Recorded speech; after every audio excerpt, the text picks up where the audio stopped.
Okay, we are here joined today to explore yet another universal mind.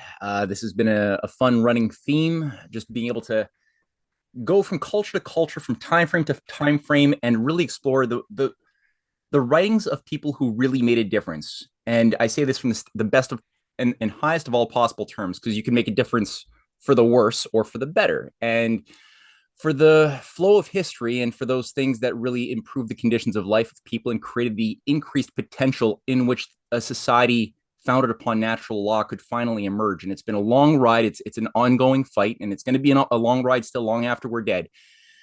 But there has been progress, and that objective rate of progress of increased potential for the good, for higher rates of culture, higher and the material aspects as well of the increased measurable longevity, quality of life, ability to not live an entire life as a beast of burden on a feudal plantation, but rather as a real dignified human being. Those potentials have been increasing. So last week or the week before last, we ended a journey going through the mind of Ku Hongming, an amazing Confucian scholar and reformer who I didn't even know about. And Quan was gracious enough to lead that. Before that, we had readings that ventured through the minds of people like Kepler, like Plato, and so we're going to do something preparatory. Quan proposed last week or the week before last that we shift gears and look at the mind of Schiller and specifically the aesthetical letters, which I want to do. But I'm going to tell you that the way I was thinking about it, I was reading through some of the aesthetical letters and I was thinking, well, maybe something more preliminary by Schiller would be better. So I decided a couple of days ago that, okay, let's do his very important On the Beautiful, or Kallias, and a very short essay on the Sublime, which I was reading through this morning, and it's a glorious philosophical treatise, just to sort of create a firm foundation around which we could plunge into the aesthetical letters. And then I was thinking to myself, well, the notions that Schiller is bringing to bear on the judgment of beauty and its relationship to goodness draws heavily, I find, from concepts that were developed, I think, in a very, very rigorous way by Plato in this dialogue called the Philebus. So what I'd like to do is to introduce the Philebus dialogue, have us read the Philebus dialogue. It's a short dialogue. It's not the shortest, but it's short. It's shorter than the Gorgias. It's shorter than the Republic, over a couple of weeks. And then from there, shift gears into Schiller and see where that takes us. So I'm going to I prepared a very short last minute set of slides as well, just to sort of introduce the topic of Philebus, which I'm going to share right now.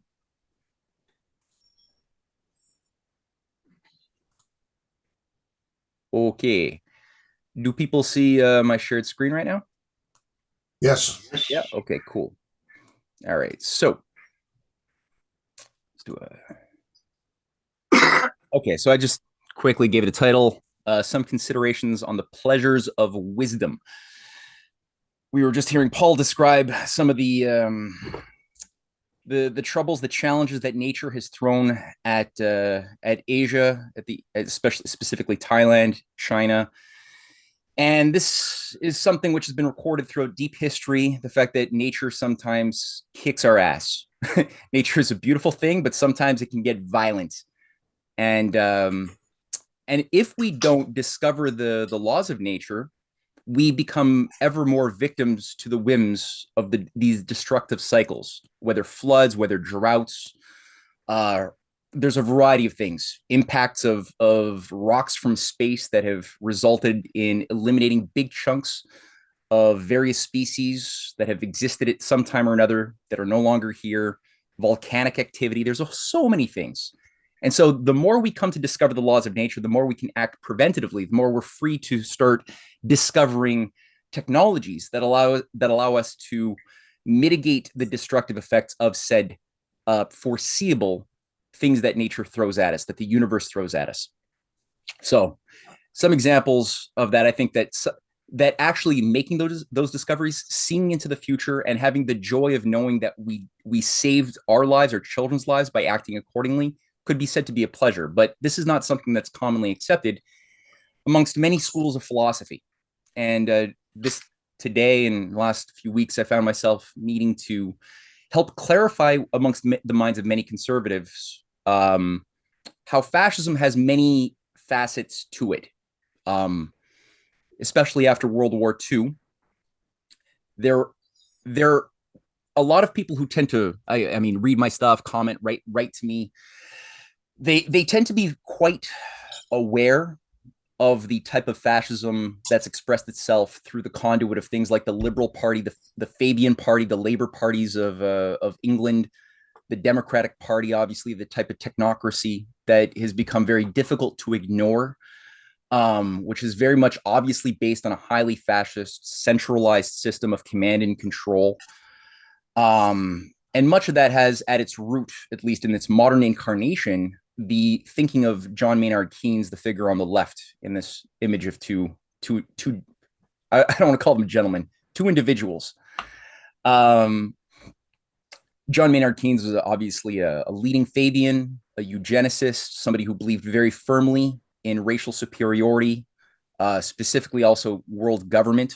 Big fan of that, and he acted accordingly. He was very active in his life. He was a mathematician. He believed in the philosophies of Jeremy Bentham, that the ontology of right and wrong are measured in a mixture of utility and pleasure, hedonistic pleasure, and he actually had a little hedonistic calculus for all of his sexual exploits with young underage boys that has been preserved for posterity, just to get a sense of the wiring of this creature's mind.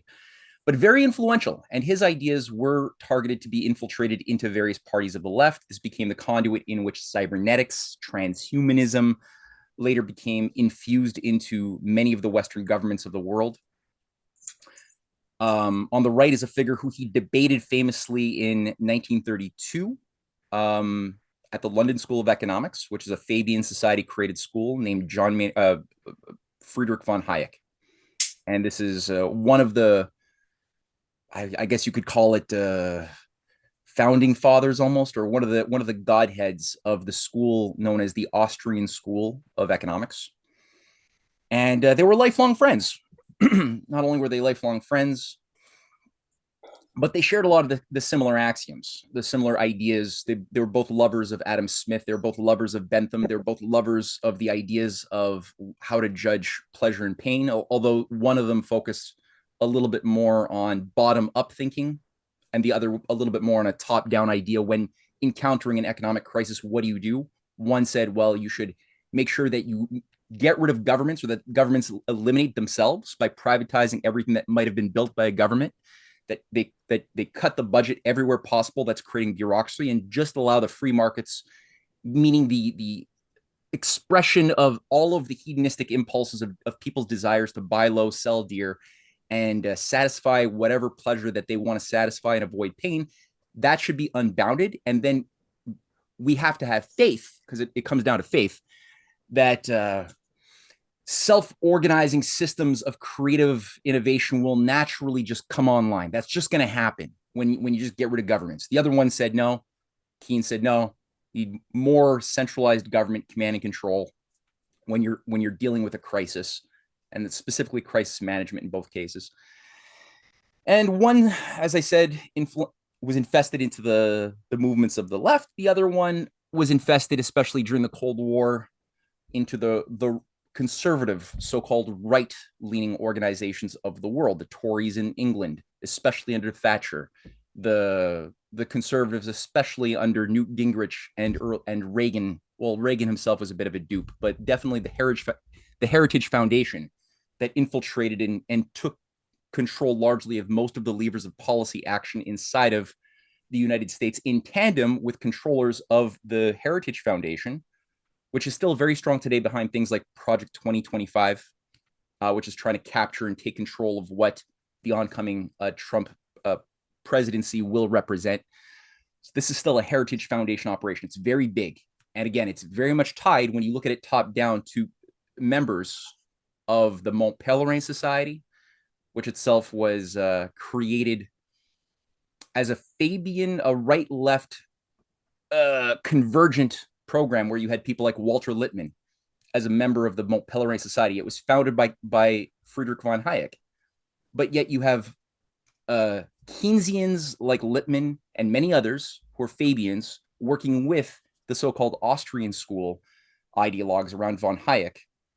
Um, Stephen Knight, Frank Knight, the teacher of Milton Friedman, was a member. Ludwig von Mises was an early member. The Otto von Habsburg was a leader of this thing. The same Otto von Habsburg who ran the Pan-Europa, the Pan-European movement. Leading members of the Thurn und Taxis family, the remnants of the still living, the undead Habsburg Empire, were largely in charge of bringing this ideology into especially conservative life that would then disrupt and overthrow the type of heritage that Republicans in the United States or conservatives in Canada or elsewhere had to people like Abraham Lincoln or William McKinley or Garfield, people who were Republicans. They were very much conservative, but they were also not believers in hedonism or the idea of unbounded free trade ideologically. They were people who had a better moral understanding of what it means to be a human, I would say, that was largely subverted by the infusion of this deregulation, privatize everything idea of freedom that both of these individuals who both support world government, and Friedrich von Hayek was an advocate of world government and said so at the last chapter of his Road to Serfdom, where he actually calls for a regulatory body to impose the laws of global free trade onto nations that may not want to do it. So he says you need a higher authority, a Leviathan, to impose some common rules onto the system from above. So as much as this guy's celebrated as a bottom-up thinker, he ain't. And so you can sort of see the convergence of this. Now, there's a few things here. Both men, as I mentioned, were both believers in the core axioms of Adam Smith. Adam Smith being sort of the founder of modern free trade theology. I'll call it theology. He was somebody who was directly employed by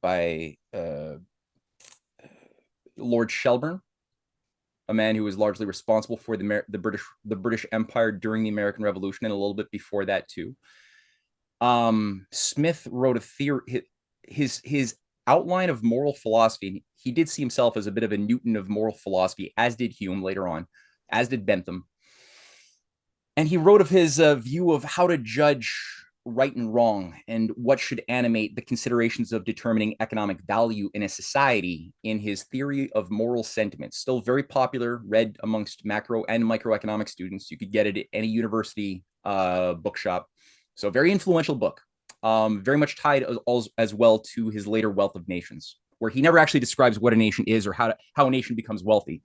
He just simply describes an a priori assumption of this imaginary system where there are these nations, and never deals with how does a nation become wealthy, which is part of the sleight of hand of the magic trick. But anyway, when he was employed to carry out this work, he writes, "The administration of the great system of the universe, the care for the universal happiness of all rational and sensible beings, is the business of God and not of man. To man is allotted a much humbler department, but one much more suitable to the weakness of his powers and to the narrowness of his comprehension. The care of his own happiness and of his family, his friends, his country. But though we are endowed with a very strong desire of those ends, it has been entrusted to the slow and uncertain determinations of our reason to find out the proper means of bringing them about. Nature has directed us to the greatest part of these by original and immediate instincts. Hunger, thirst, the passion which unites the two sexes, love of pleasure, and dread of pain, prompt us to apply those means for their own sakes and without any consideration of their tendency to those beneficent ends which the great director of nature intended to produce by them." Very quickly, what do people think of that so far? Any flaws or assumptions that are maybe a bit weak that you guys might have noticed? straight off the bat? Well, limiting everything to the hunger, thirst, and the passion which unites the two sexes, love of pleasure, etc., leaves out an awful lot of human potential. Straight up. A ton of, yeah. So it's a bit of a rhetorical question, and you basically just said it. Yeah, so Yeah. that's exactly it. Yeah, it leaves out a lot of human potential. There's a lot of assumption there, but it formed the basis of another figure. So I'm going to read two figures who represent this vein, both of whom are respected very highly, endorsed by both Keynes and his so-called rival von Hayek. In the form of, people have met this guy before. Great picture.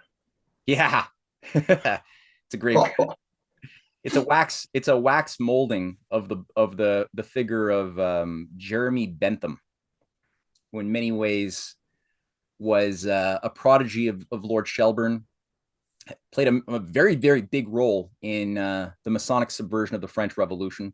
Cynthia wrote an article going through some of his work and delivered a presentation making mention of Bentham's role in influencing and even writing some of the speeches of some of the Jacobin leaders, including Robespierre and Danton. who's the head meant to be, Matthew? That's Bentham's head.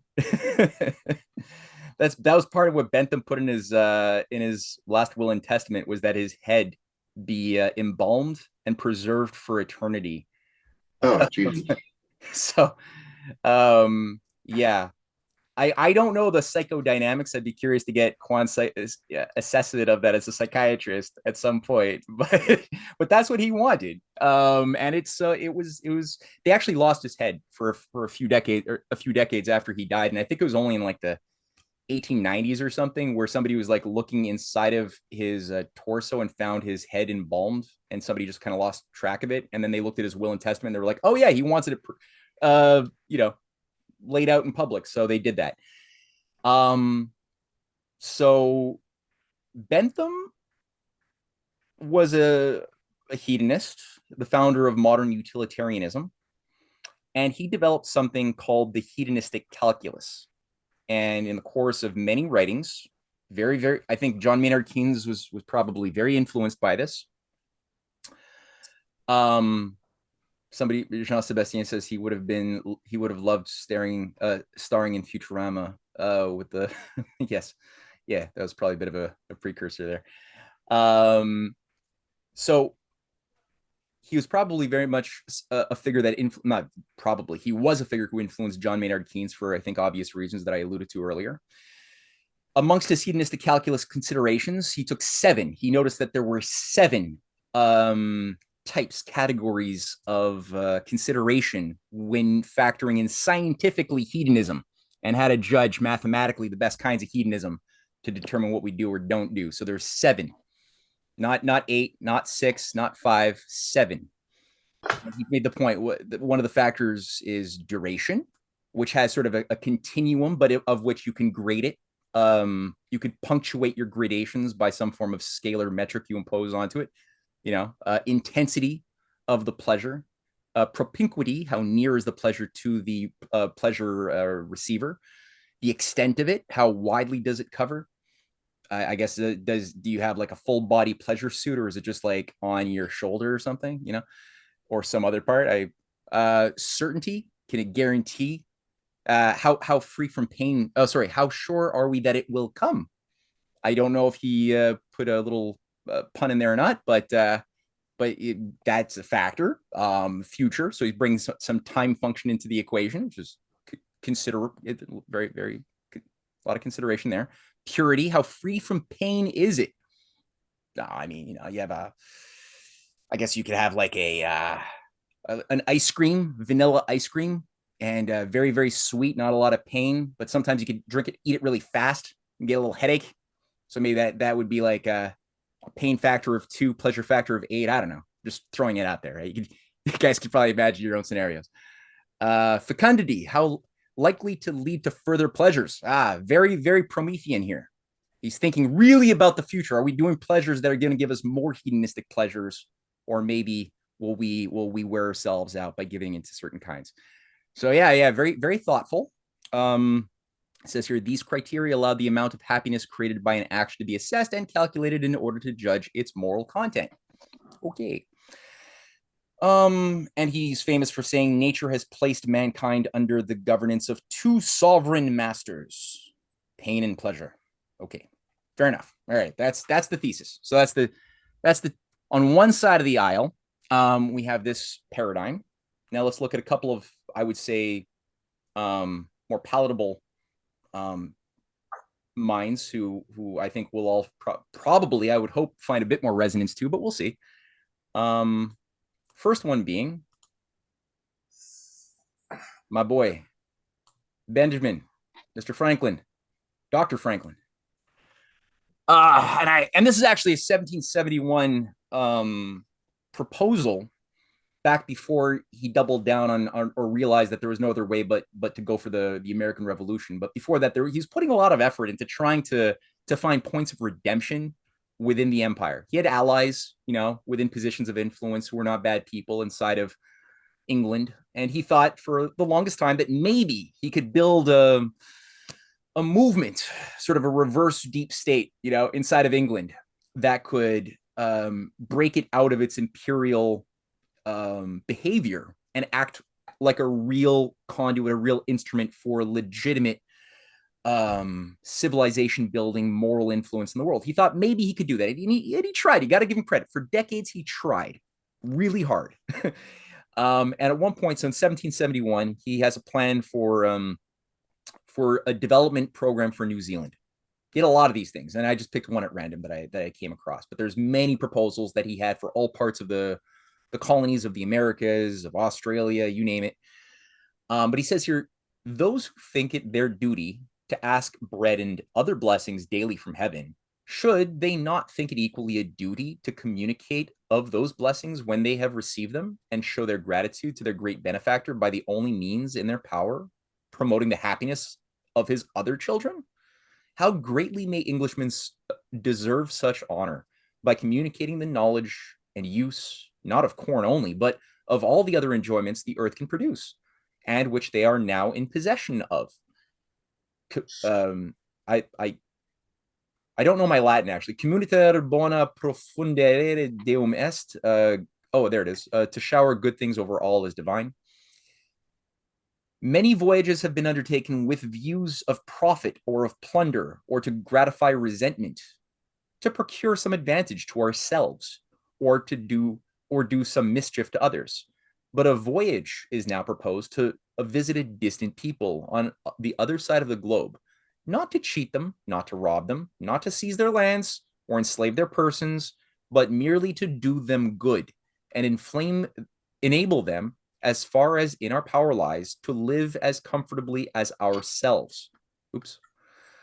It seems a laudable wish that all the nations of the earth were connected by a knowledge of each other and a mutual exchange of benefits. But a commercial nation particularly should wish for a general civilization of mankind, since trade is always carried on to much greater extent with people who have the arts and conveniences of life than it can be with naked savages. We may therefore hope in this undertaking to be of some service to our country, as well as to those poor people who, however distant from us, are in truth related to us, and whose interests do in some degree concern everyone who can say homo sum, etc. So very, very different idea of what the empire is or why it is or what its mandate should be than that which was represented by the types of writings of a more Adam Smith or Bentham or Hume, or you look at even Carlyle, right? Thomas Carlyle, the famous person who dubbed the British Empire, or dubbed the science of economics as the dismal science, because he was a believer in the theories of Malthus and of Bentham, and thus believed also that the science of political economy was dismal because it was based upon ultimately activity which would destroy the lives of most people. But it had to be that way, because if we didn't, they would get overpopulated and maybe a little bit too independent minded, and we couldn't really permit that type of thing to get off the ground. So scientific economists had to think a bit more dismally. Ben Franklin certainly didn't think dismally. He had a different idea of what this political economy was, but most importantly, what this human nature was that was creating political economies and also being shaped in turn by them.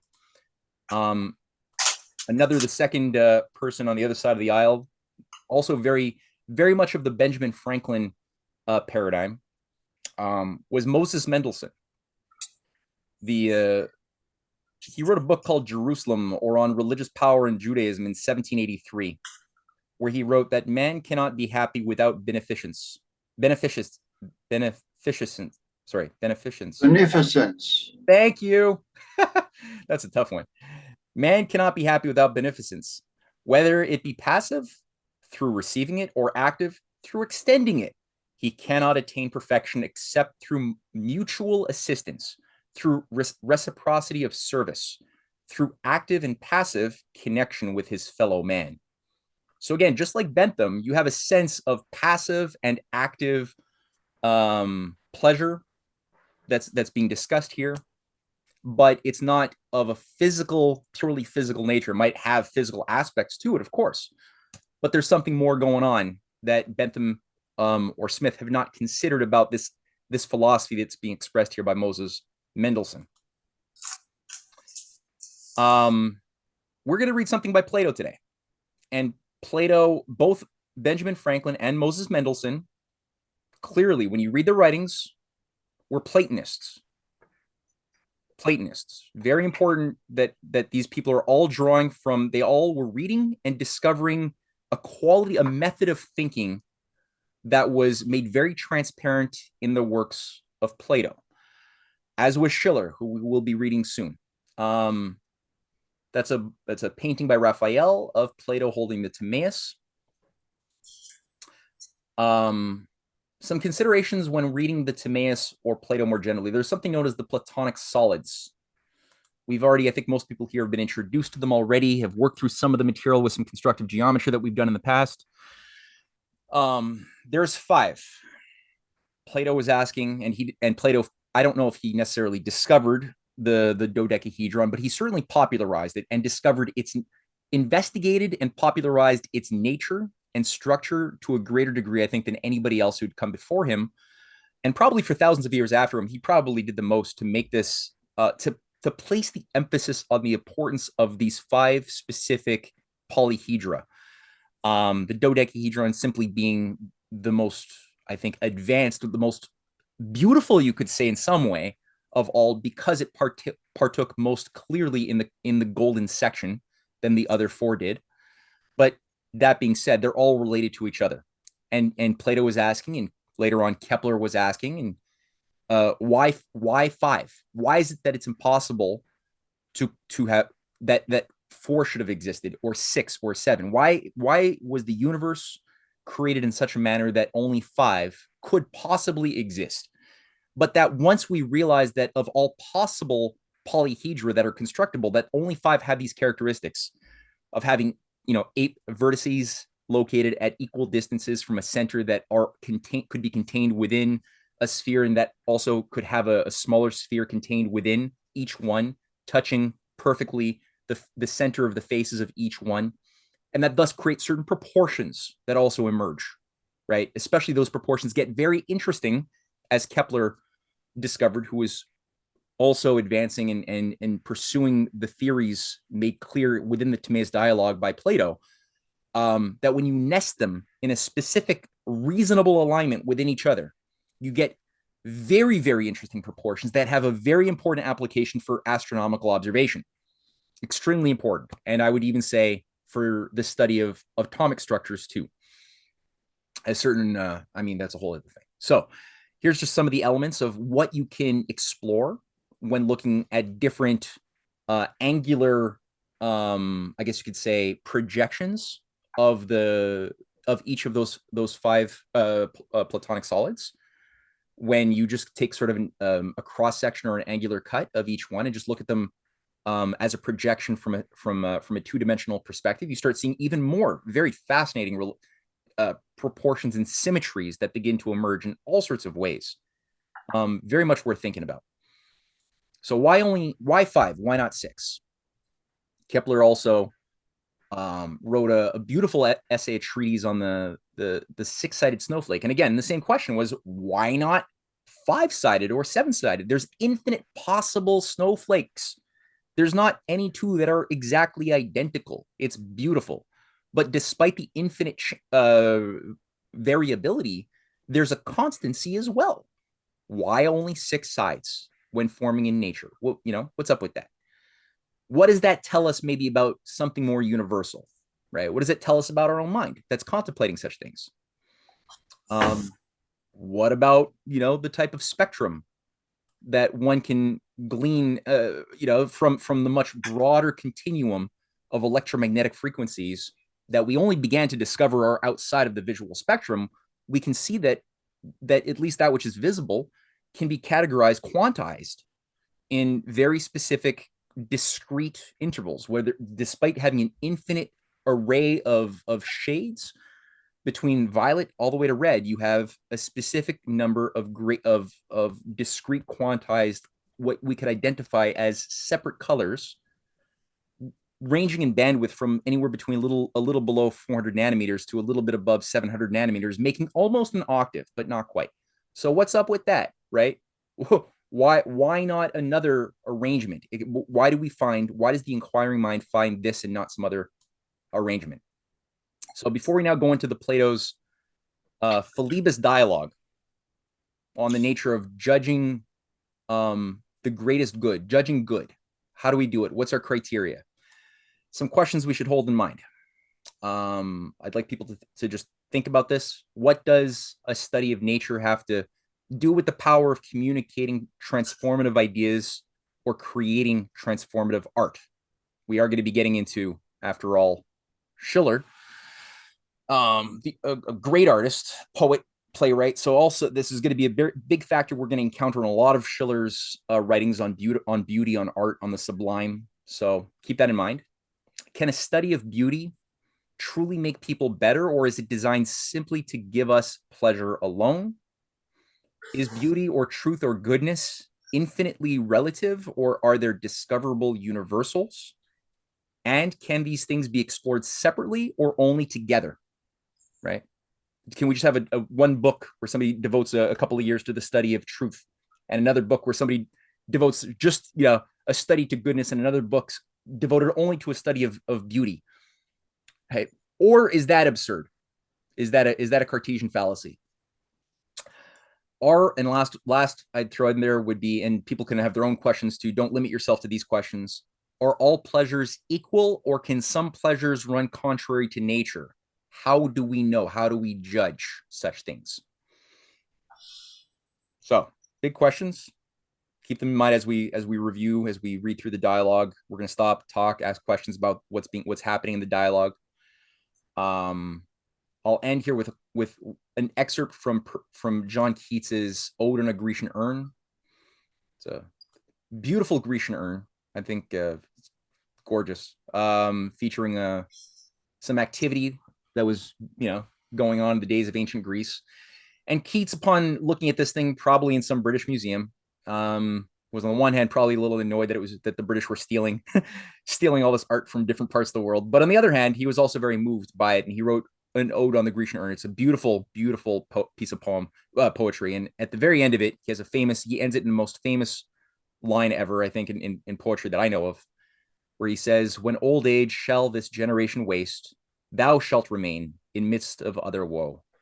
Thou shalt remain in midst of other woe than ours, a friend to man, to whom thou sayest, beauty is truth, truth beauty. That is all ye know on earth, and all ye need to know." And it ends. It's a much longer poem. I'm going to link it in the description box for people who want to read the whole beautiful Keats poem. Very important poem. But that ends my formal introductory remarks before we go into the Philebus dialogue.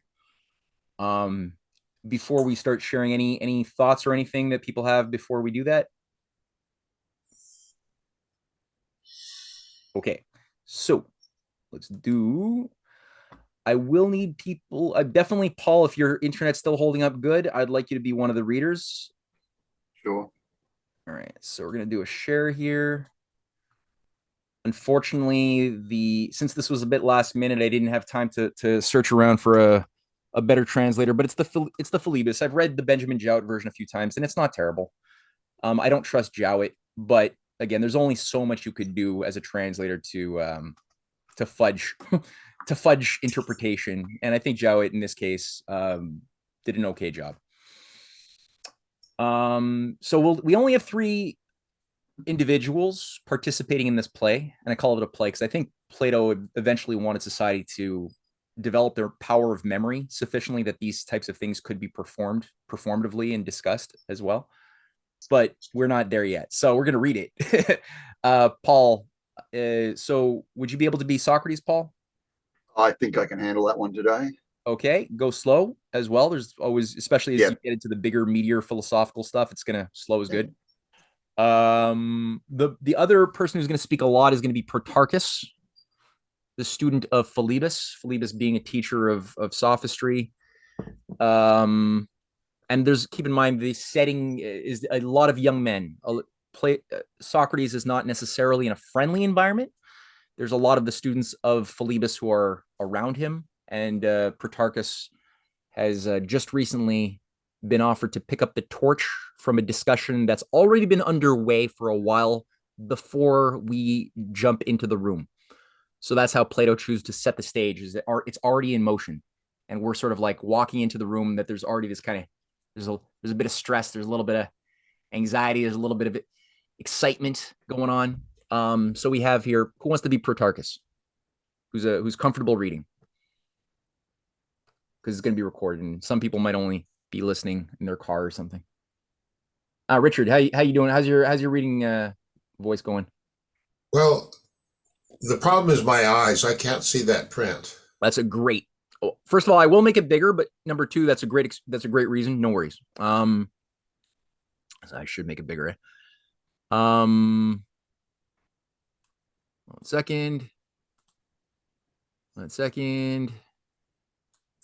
Cynthia, are you there? Oh, okay. Do you want to do Protarchus? Okay. She's just yelling at me from the other room. She wasn't at the computer, but she's going to come and do Protarchus.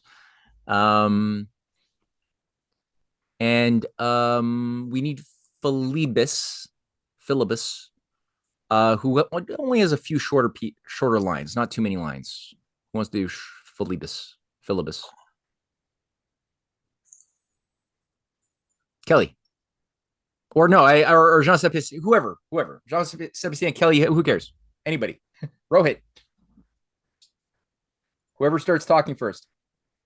Okay, I'll do Philebus. Haha. All right. You just squeezed in before Jean Sebastian. All right. Jean Sebastian, I'm gonna get next week you're gonna do Philebus. Okay. So let's get on it. Starting from Socrates. Wait, before that, Cynthia, are you here yet? Not hearing Cynthia. And make sure that her mic is hooked up to the computer. Is your mic hooked up?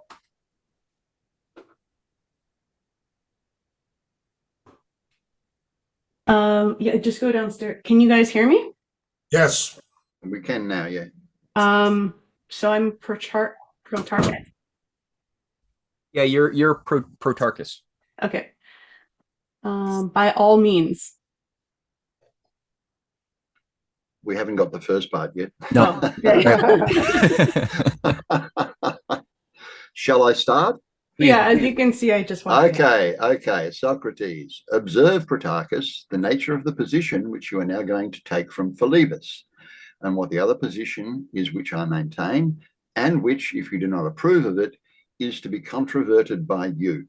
Shall you and I sum up the two sides? By all means. Philebus was saying that enjoyment and pleasure and delight, and the class of feelings akin to them, are a good to every living being, whereas I contend that not these, but wisdom and intelligence and memory and their kindred, right opinion and true reasoning, are better and more desirable than pleasure for all who are able to partake of them, and that to all such who are or ever will be, they are the most advantageous of all things. Have I not given Philebus a fair statement of the two sides of the argument?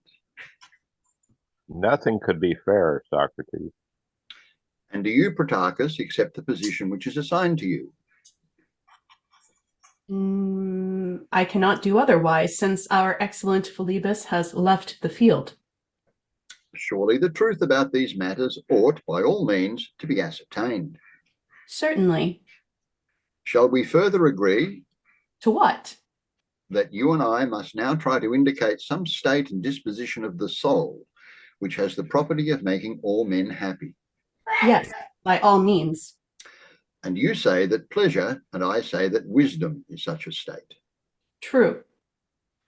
And what if there be a third state which is better than either? Then both of us are vanquished, are we not? But if this life, which really has the power of making men happy, turn out to be more akin to pleasure than to wisdom, the life of pleasure may still have the advantage over the life of wisdom. True. Or suppose that the better life is more nearly allied to wisdom than wisdom conquers and pleasure is defeated. Do you agree? Certainly. And what do you say, Philebus? I'm reading off my cell phone here. I say, and shall always say, that pleasure is easily the conqueror, but you must decide for yourself, Protarchus. You, Philebus, have handed over the argument to me, and have no longer a voice in the matter? True enough. Nevertheless, I would clear myself and deliver my soul to you. And I call the goddess herself to witness that I now do so. You may appeal to us. We too will be the witnesses of your words. And now, Socrates, whether Philebus is pleased or displeased, we will proceed with the argument. And let us begin with the goddess herself, of whom Philebus says that she is called Aphrodite, but that her real name is Pleasure. Very good. The awe which I always feel, Protarchus, about the names of the gods is more than human. It exceeds all other fears. And now I would not sin against Aphrodite by naming her amiss.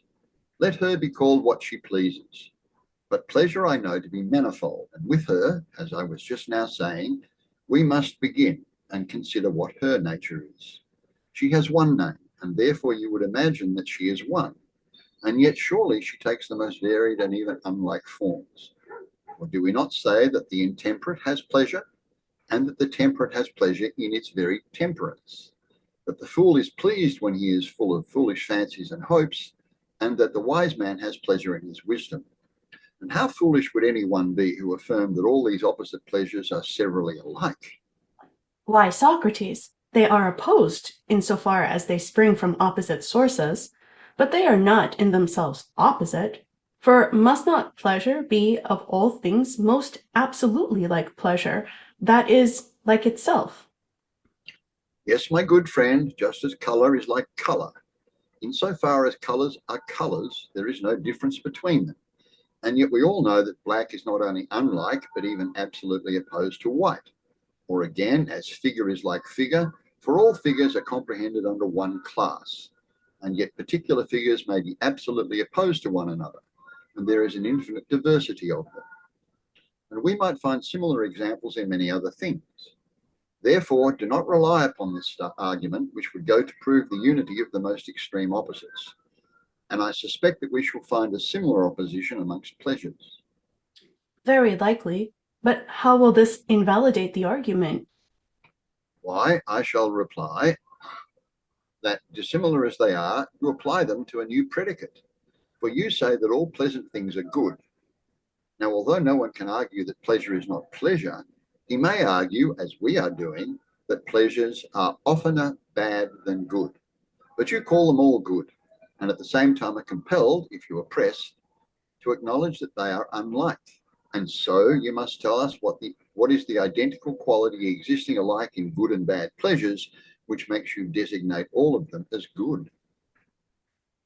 What do you mean, Socrates? Do you think that anyone who asserts pleasure to be the good will tolerate the notion that some pleasures are good and others bad?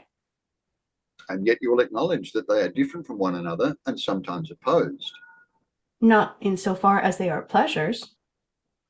That is a return to the old position, Protarchus. And so we are to say, are we, that there is no difference in pleasures, but they are all alike. And the examples which have just been cited do not pierce our dull minds, but we go on arguing all the same, like the weakest and most inexperienced reasoners, probably corrupt. What do you mean?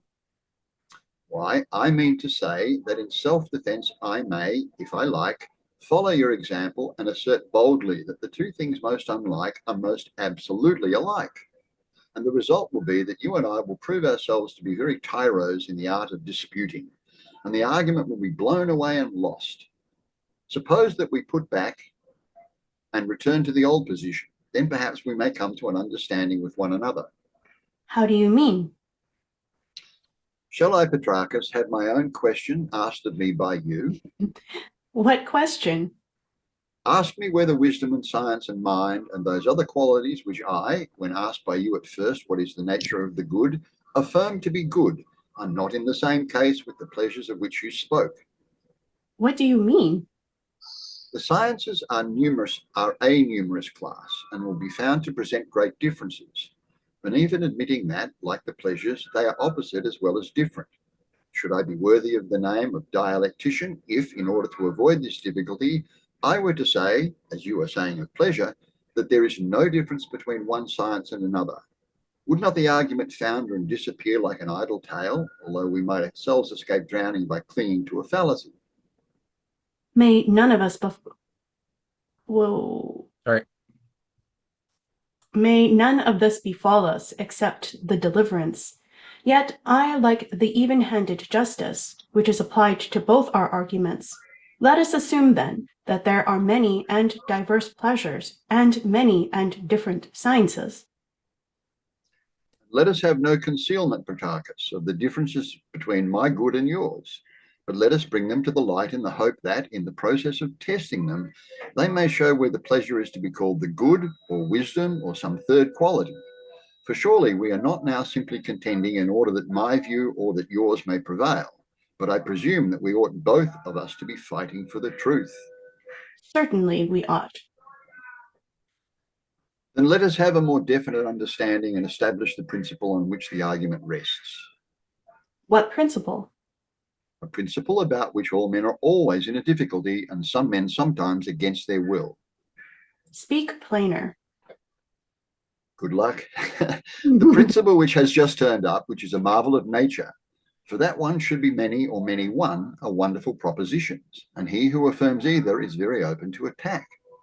Do you mean when a person says that I, Protarchus, am by nature one and also many, dividing the single me into many me's, and even opposing them as great and small, light and heavy, and in 10,000 other ways? Those, Petrarchus, are the common and acknowledged paradoxes about the one and many, which I may say that everybody has by this time agreed to dismiss as childish and obvious and detrimental to the true course of thought. And no more favour is shown to that other puzzle, in which a person proves the members and parts of anything to be divided, and then, confessing that they are all one, says laughingly in disproof of his own words, "Why, here is a miracle. The one is many and infinite, and the many are only one." What, Socrates, are those other marvels connected with this subject which, as you imply, have not yet become common and acknowledged? When, my boy, the one does not belong to the class of things that are born and perish, as in the instances which we were giving, for in those cases, and when unity is of this concrete nature, there is, as I was saying, a universal consent that no refutation is needed. But when the assertion is made that man is one, or ox is one, or beauty one, or the good one, then the interest which attaches to these and similar unities and the attempt which is made to divide them gives birth to a controversy. Wait, hold on, Paul. Your reading is great. It's impeccable. But the problem, at least from my mind, is the background noise, the honking. And I'm sorry. Yeah, look, there's nothing you can do about that. I know. I get it. Yeah, so look, it'll be gone. Gone soon. It's the rubbish guys outside, collecting. How are you guys doing otherwise? Are your minds all capable of focusing on the text being read? Yeah, despite that? Yeah? Okay. Yeah, it's just two honks. Okay. All right. Yeah, there's a bit of background noise. There's some people in the street trying to flog stuff as well. For my own, can't be helped, Matt. No, I understand. So Um, for my yeah, sake, could you just reread that very important statement once more from Socrates, please? which one? The Those one you just Petrarchus are the common and acknowledged paradoxes. the one you just read, yeah. Oh no, The the one, yeah, okay. when my boy. When my boy, the one does not belong to the class of things that are born and perish, as in the instances which we were giving, for in those cases, and when unity is of this concrete nature, there is, as I was saying, a universal consent that no refutation is needed. But when the assertion is made that man is one, or ox is one, or beauty one, or the good one, then the interest which attaches to these and similar unities and the attempt which is made to divide them gives birth to a controversy. And just give me a second, Matt. I'm going to close a couple of windows here, which might reduce the noise outside. Just a second. Okay.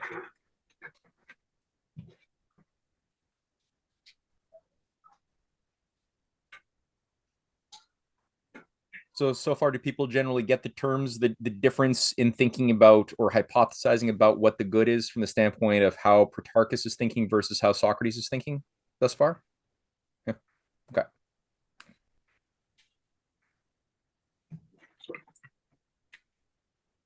Of what Now, I nature? can't say that that is much better, but Oh, it sounds much better, actually, yeah. Of what nature?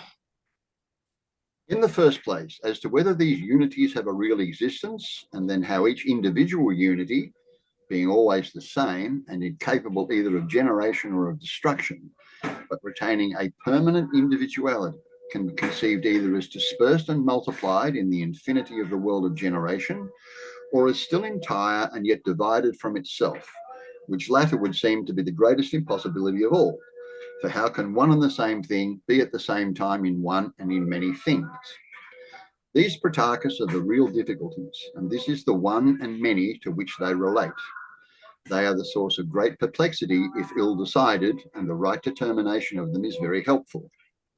Then, Socrates, let us begin by clearing up these questions. That is what I should wish. And I am sure that all my other friends will be glad to hear them discussed. Philebus, fortunately for us, is not disposed to move, and we had better not stir him up with questions. Good. And where shall we begin this great and multifarious battle in which such various points are at issue? Shall we begin thus? How? We say that the one and many become identified by thought, and that now, as in time past, they run about together, in and out of every word which is uttered, and that this union of them will never cease, and is not now beginning, but is, as I believe, an everlasting quality of thought itself, which never grows old. Any young man, when he first tastes these subtleties, is delighted and fancies that he has found a treasure of wisdom. In the first enthusiasm of his joy, he leaves no stone, or rather no thought, unturned, now rolling up the many into the one and kneading them together, now unfolding and dividing them. He puzzles himself first and above all, and then he proceeds to puzzle his neighbours, whether they are older or younger or all of his own age. That makes no difference. Neither father nor mother does he spare. No human being who has ears is safe from him, hardly even his dog. And a barbarian would have no chance of escaping him if an interpreter could only be found. Considering, Socrates, how many we are, and that all of us are young men, is there not a danger that we and Philebus may all set upon you if you abuse us? Oh, that's a threat. That's not so innocent. We understand what you mean, but is there no charm by which we may dispel all this confusion? No more excellent way of arriving at the truth? If there is, we hope that you will guide us into that way, and we will do our best to follow, for the inquiry in which we are engaged, Socrates, is not unimportant. The reverse of unimportant, my boys, as Philebus calls you, and there neither is nor ever will be a better than my own favourite way, which has nevertheless already often deserted me and left me helpless in the hour of need. Tell us what that is. One which may be easily pointed out, but is by no means easy of application. It is the parent of all the discoveries in the arts. Tell us what it is. A gift of heaven, which, as I conceive, the gods tossed among men by the hands of a new Prometheus, and therewith a blaze of light. And the ancients, who were our betters and nearer the gods than we are, handed down the tradition that whatever things are said to be are composed of one and many, and have the finite and infinite implanted in them. Seeing, then, that such is the order of the world, we too ought in every inquiry to begin by laying down one idea of that which is the subject of inquiry. This unity we shall find in everything. Having found it, we may next proceed to look for two, if there be two, or if not, then for three, or some other number, subdividing each of these units, until at last the unity with which we begin is seen not only to be one and many and infinite, but also a definite number. The infinite must not be suffered to approach the many until the entire number of the species intermediate between unity and infinity has been discovered. Then, and not until then, we may rest from division, and without further troubling ourselves about the endless individuals, may allow them to drop into infinity. This, as I was saying, is the way of considering and learning and teaching one another, which the gods have handed down to us. But the wise men of our time are either too quick or too slow in conceiving plurality and unity. Having no method, they make their own and many anyhow, and from unity pass at once to infinity. The immediate steps never occur to them. And this, I repeat, is what makes the difference between the mere art of disputation and true dialectic. Okay, that is really, really important. And Yeah. Plato is really clear, and all of these great minds that one reads throughout the centuries after Plato are all zeroing in the same problem, that the mind tends to get captured into false leaps or premature judgments based on a bad method of thinking that has this messiness between recognizing the trifold coexistence, or noticing that everything can be both a one, everything has an identity, right? My cat is a cat. It's not a bat or a bunny rabbit or a bird. It's a cat. But there's infinitely different kinds of cats, but there's specific genuses, right? There's specific species of cat. I got an orange cat. Cynthia and I have I think it's a tabby cat. There's a finite quantization of the types of cats that are available, but there's a higher oneness that they all participate in, right? And people will often leap from the infinite to the one, or the one to the infinite, but they won't take the time to properly know what is knowable about the quantization of the thing that they're trying to talk about, right? They don't take the time. And that's a problem. And Poe does his own intervention onto it in the Eureka, and so do many others. So just keep that in mind. I think that's just such an important simple paragraph right there.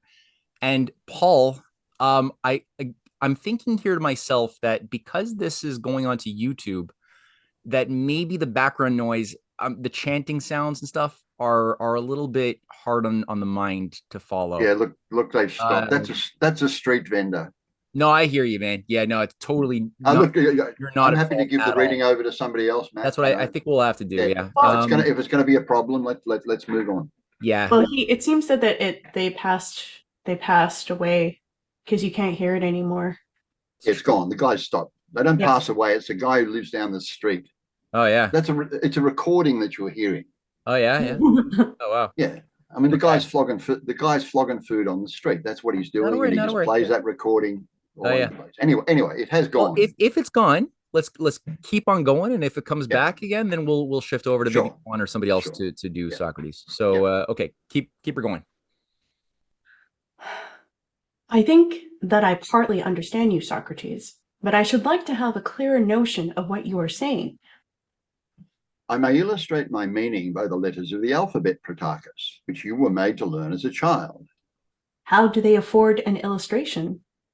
The sound which passes through the lips, whether of an individual or of all men, is one and yet infinite. Very true. And yet not by knowing either that sound is one or that sound is infinite are we perfect in the art of speech. But the knowledge of the number and nature of sounds is what makes a man a grammarian. Very true. And the knowledge which makes a man a musician is of the same kind. How so? Sound is one in music as well as in grammar. Certainly. Connection between music and linguistics. Certainly, sorry, and there is a higher note and a lower note, and a note of equal pitch. May we affirm so much? Yes. But you would not be the real musician if this was all that you knew. Though if you did not know this, you would know almost nothing of music. Nothing. But when you have learned what sounds are high and what low, and the number and nature of the intervals and their limits or proportions, and the systems compounded out of them, which our fathers discovered and have handed down to us, who are their descendants under the name of harmonies, and the affections corresponding to them in the movements of the human body, which when measured by numbers ought, as they say, to be called rhythms and measures. And they tell us that the same principle should be applied to every one and many. When I say you have learned all of this, then, my dear friend, you are perfect. And you may be said to understand any other subject when you have a similar grasp of it. But the infinity of kinds and the infinity of individuals which there is in each of them, when not classified, creates in every one of us a state of infinite ignorance. And he who never looks for number in anything will not himself be looked for in the number of famous men.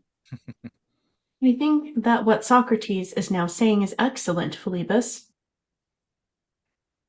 I'm Philebus. I think so too.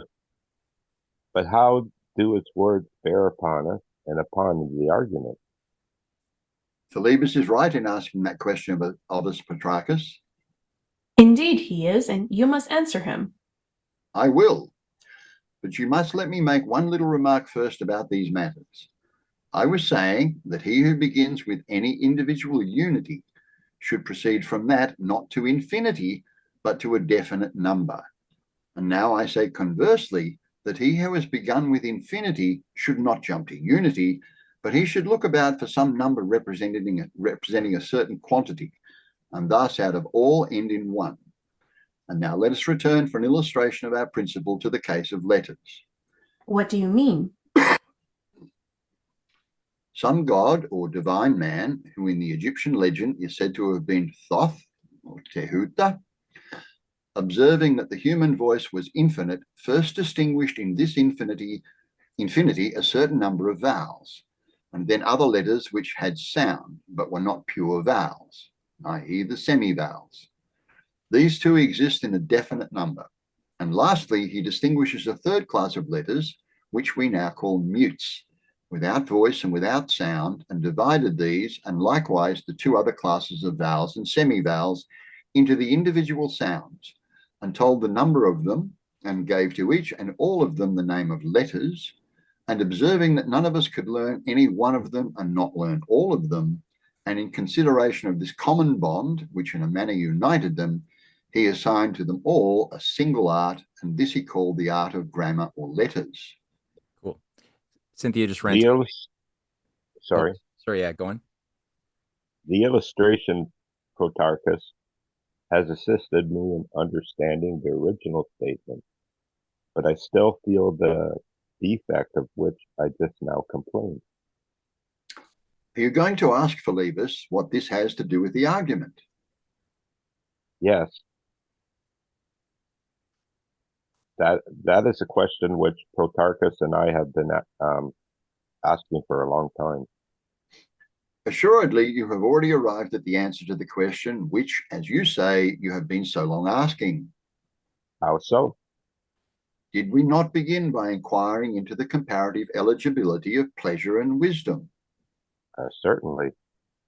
And we maintain that they are each of them one. True. And the precise question to which the previous discussion desires an answer is, how are they one and also many? I.e., how have they one genus and many species? And are not at once infinite? And what number of species is to be assigned to either of them before they pass into infinity, i.e., into the infinite number of individuals? Cynthia just ran to get coffee. I'm going to be Cynthia, aka Protarchus.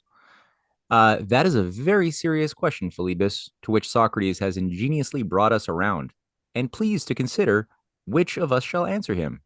There may be something ridiculous in my being unable to answer, and therefore imposing the task upon you, when I have undertaken the whole charge of the argument, but if neither of us were able to answer, the result, methinks, would be still more ridiculous. Let us consider, then, what we are to do. Socrates, if I understood him rightly, is asking whether there are not kinds of pleasure, and what is the number and nature of them, and the same of wisdom. I'll have a white with no sugar, then, Cynthia. Most true, O son of Calais, and the previous argument showed that if we are not able to tell the kinds of everything that has unity, likeness, sameness, or their opposites, none of us will be of the smallest use in any inquiry. That seems to be very near the truth, Socrates. Happy would the wise man be if he knew all things. And the next best thing for him is that he should know himself. Why do I say so at this moment? I will tell you. You, Socrates, have granted us this opportunity of conversing with you and are ready to assist us in determining what is the best of human goods. For when Philebus said that pleasure and delight and enjoyment and the like were the chief good, you answered, no, not those, but other class of goods. And we are constantly reminding ourselves of what you said, and very properly, in order that we may not forget to examine and compare the two. And these goods, which in your opinion are to be designated as superior to pleasure, and are the true objects of pursuit, are mind and knowledge and understanding and art and the like. There was a dispute about which were the best, and we playfully threatened that you should not be allowed to go home until the question was settled, and you agreed and placed yourself at our disposal. And now, as children say, what has been fairly given cannot be taken back. Cease then to fight against us in this way. In what way?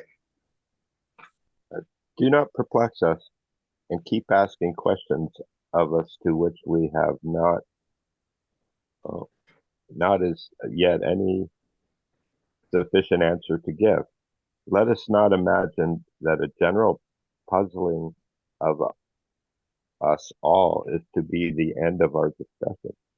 But if we are unable to answer, do you answer as you have promised? Consider then whether you will divide pleasure and knowledge according to their kinds, or you may let the matter drop. If you are able and willing to find some other mode of clearing up our controversy. If you say that, I have nothing to apprehend, for the words, if you are willing, dispel all my fear. And moreover, a God seems to have recalled something to my mind. What is that? I remember to have heard long ago certain discussions about pleasure and wisdom, whether awake or in a dream I cannot tell. They were to the effect that neither the one nor the other of them was the good, but some third thing which was different from them and better than either. If this be clearly established, then pleasure will lose the victory, for the good will cease to be identified with her. Am I not right? Yes. Yes. Oh, sorry. And there will cease to be any need of distinguishing the kinds of pleasures, as I am inclined to think, but this will appear more clearly as we proceed. Capital, Socrates. Pray go on as you propose. But let us first agree on some little points.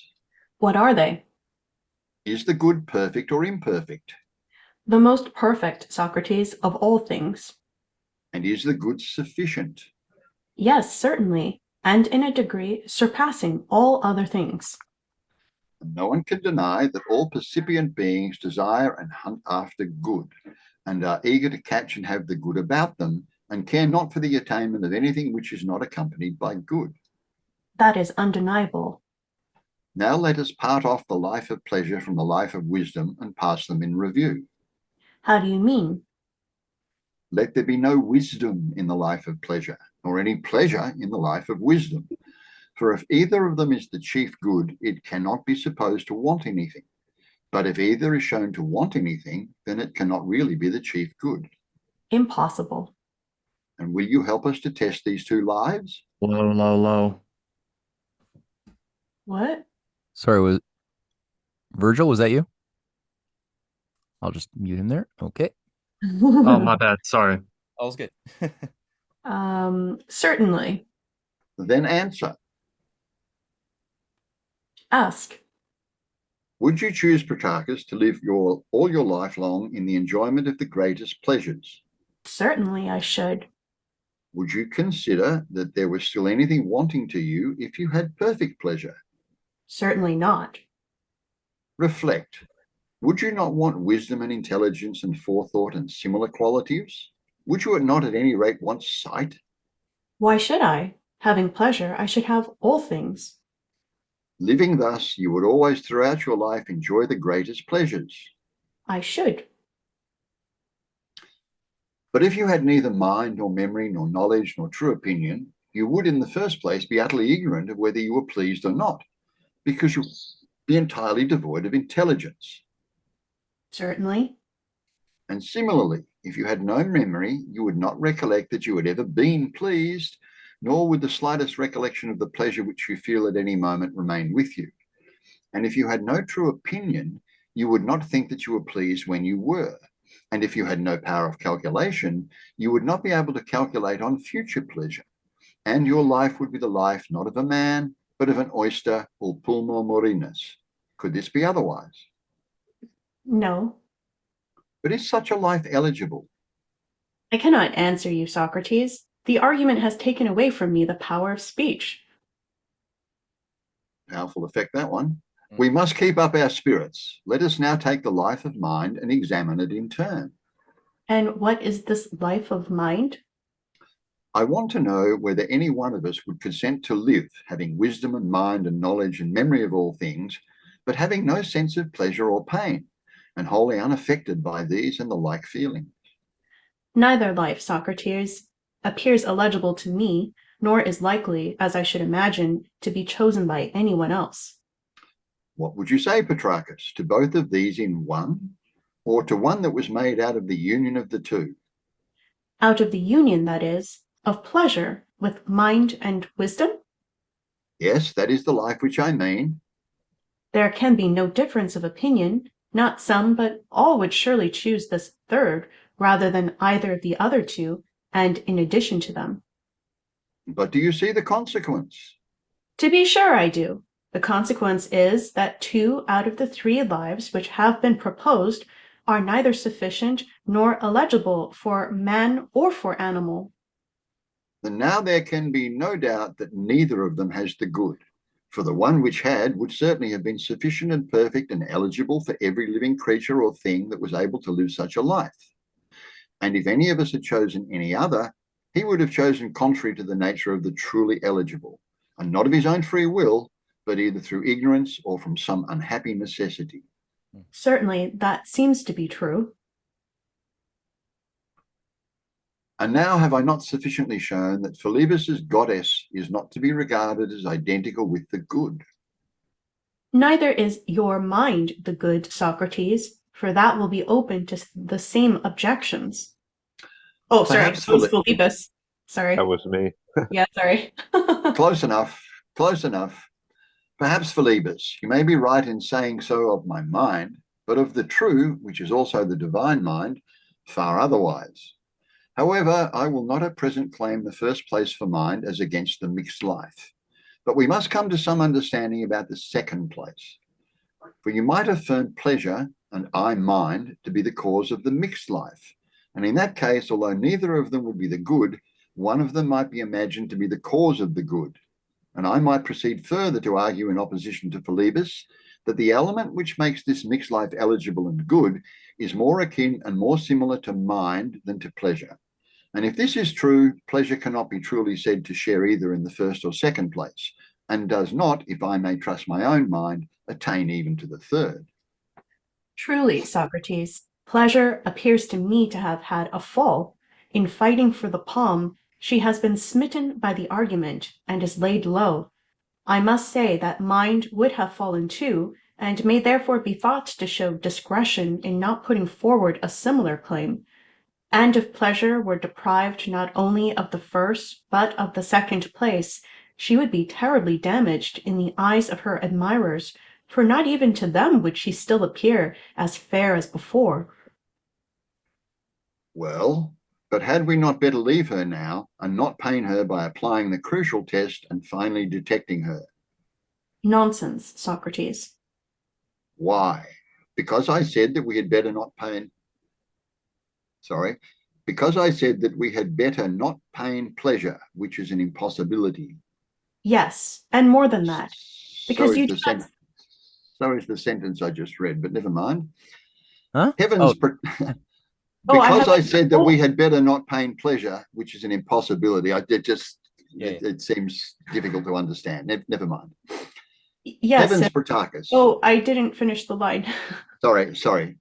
Yes, and more than that, because you do not seem to be aware that none of us will let you go home until you have finished the argument. Heavens, Petrarchus, that will be a tedious business, and just at present not at all an easy one. For going to war in the cause of mind, who is aspiring to the second prize, I ought to have weapons of another make from those which I used before. Some, however, of the old ones may do again. And must I then finish the argument? Of course you must. Let us be very careful in laying the foundation. What do you mean? Let us divide all existing things into two, or rather, if you do not object, into three classes. Upon what principle would you make the division? Let us take some of our newly found notions. Which of them? Were we not saying that God revealed a fine element of existence and also an revealed a finite element of existence and also an infinite? Certainly. Let us assume these two principles and also a third, which is compounded out of them. But I fear that I am ridiculously clumsy at these processes of division and enumeration. What do you mean, my good friend? I say that a fourth class is still wanted. What will that be? Find the cause of the third or compound and add this as a fourth class to the other three. And would you like to have a fifth class or cause of resolution as well as a cause of composition? Not, I think, at present, but if I want a fifth at some future time, you shall allow me to have it. Certainly. Let us begin with the first three, and as we find two out of the three greatly divided and dispersed, let us endeavor to reunite them and see how in each of them there is one and many. If you would explain to me a little more about them, perhaps I might be able to follow you. Well, the two classes are the same which I mentioned before, one the finite and the other the infinite. I will first show that the infinite is in a certain sense many, and the finite may be hereafter discussed. I agree.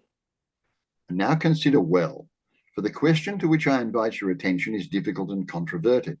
When you speak of hotter and colder, can you conceive any limit in those qualities? Does not the more and less, which dwells in their very nature, prevent their having any end? For if they had an end, the more and less would themselves have an end. That is most true. Ever, as we say, into the hotter and the colder, there enters a more and a less. Yeah. Yes. So it's really important here to just have in mind, based on what he had gone through earlier as concrete examples of case studies that we could explore, right, in the domain of language or of music or of sound, how you could have like an infinite array of sound coming out of a string, but there's specific punctuated notes that we can discern, right, that have a relationship with each other that are finite, though there's an infinite spectrum of sound available. And the same thing for the example he gave earlier, right, of the sound of a voice going through the but within that you could punctuate certain moments out of which you can associate a symbol and call it a letter, a vowel, or the the silent sounds, right? The p that he was talking about pertaining to the consonants. But that's a relationship that coexists of the infinite and the finite and the one, because each one is still language. It's still sound as a oneness, right? And then there's properties you can explore. But this particular example he gave here is that for every quality, which we could think of as a simple one, there's also like hot is a quality, cold is a quality, but then you have a quantitative metric of more and less. So even though the quality is bounded by certain considerations, right, which can be explored, the more and lessness is mathematical. It's a relative. It's an infinite scalar. you can't ever imagine like the most hot possible or the most cold possible, even though in the there's physics that involve, absolute Kelvin and things like that, but still there's feasibly infinite gradients of cold and hot. All that to say, it's just an important thing to have in mind when exploring anything. Then says the argument, there is never any end of them, and being endless, they must also be infinite. Yes, Socrates, that is exceedingly true. Yes, my dear Protarchus, and your answer reminds me that such an expression as exceedingly, which you have just uttered, and also the term gently, have the same significance as more or less. For whenever they occur, they do not allow of the existence of quantity. They are always introducing degrees into actions, in other words, quality, instituting a comparison of a more or less excessive or a more or less gentle, and at each creation of more or less, quantity disappears. For as I was just now saying, if quantity and measure did not disappear, but were allowed to intrude in the sphere of more and less and the other comparatives, these last would be driven out of their own domain. When definite quantity is once admitted, there can be no longer a hotter or a colder, for these are always progressing and are never in one stay. But definite quantity is at rest and has ceased to progress, which proves that comparatives, such as the hotter and the colder, are to be ranked in the class of the infinite. Your remark certainly has the look of truth, Socrates, but these subjects, as you were saying, are difficult to follow at first. I think, however, that if I could hear the argument repeated by you once or twice, there would be a substantial agreement between us. Hold on. Kelly, are you playing around there? Yeah, somebody's. I don't know how to. It's Never okay. mind, I'll Okay, just continue scroll on. down. Oh, Yeah. no, it's on the screen. Yes, I will Kelly, agree to any meet way you your can wish. undo that?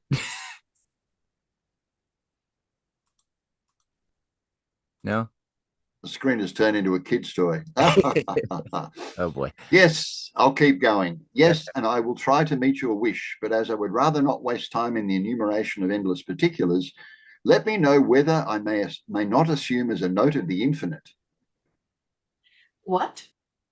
I want to know whether such things as appear to us to admit of more or less, or are denoted by the words exceedingly, gently, extremely, and the like, may not be referred to the class of the infinite, which is their unity.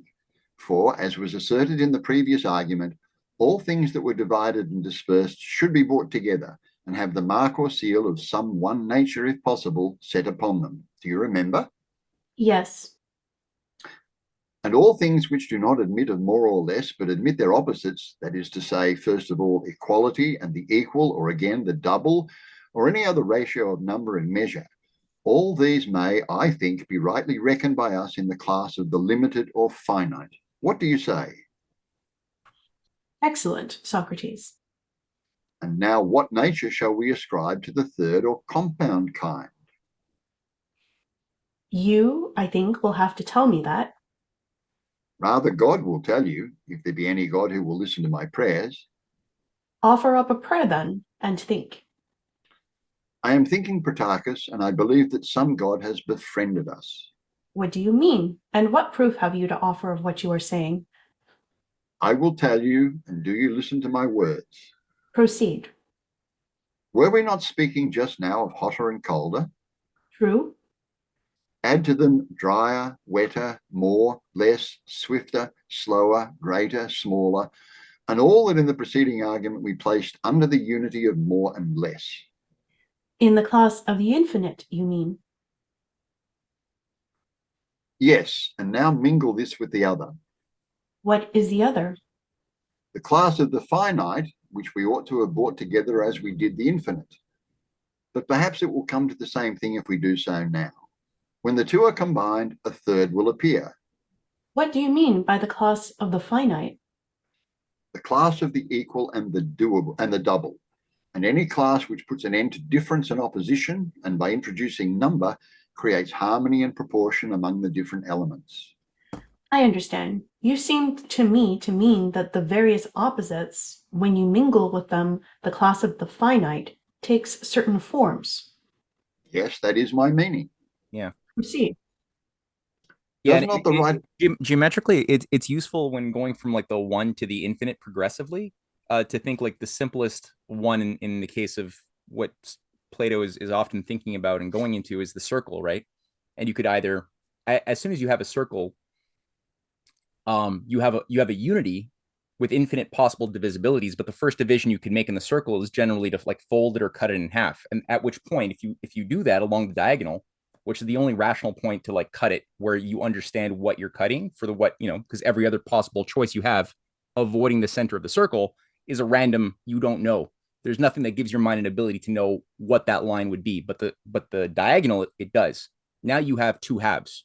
So you have the idea, you went from one to two, but or you could double the circle too, right? You could multiply the circle and have two circles. Either way, you have a concept of two, but now you also have a relationship.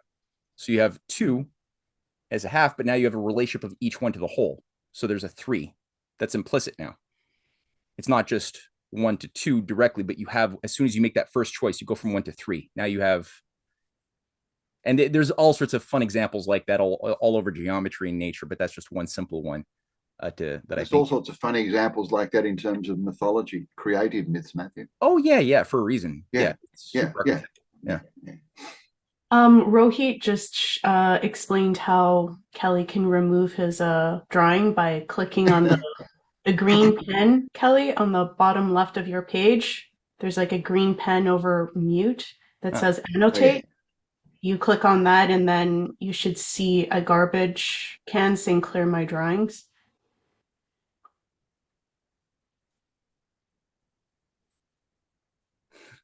I have an idea. If that doesn't work, let me just stop share and reshare again. 1 second. Let me just do that. I'll make it easy.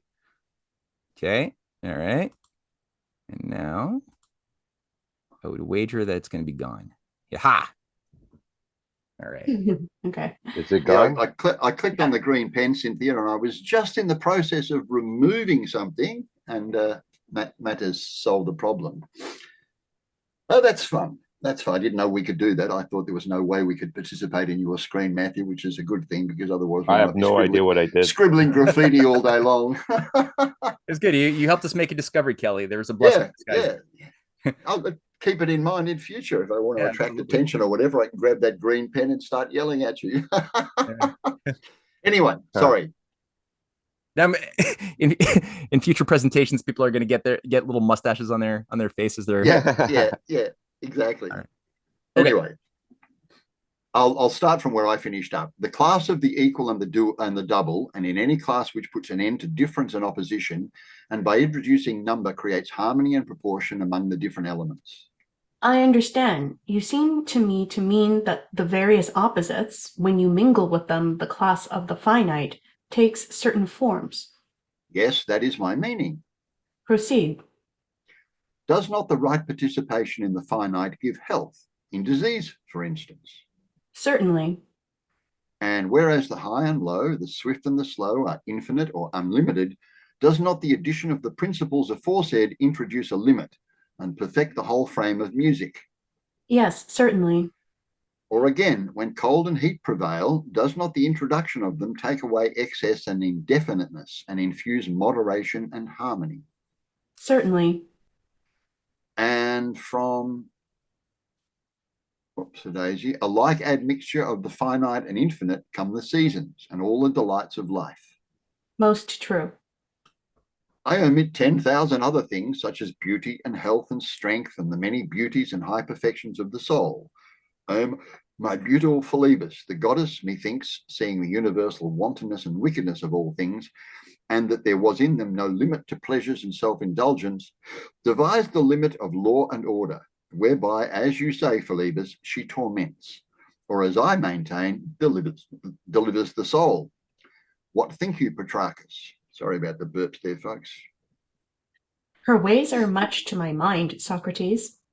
You will observe that I have spoken of three classes.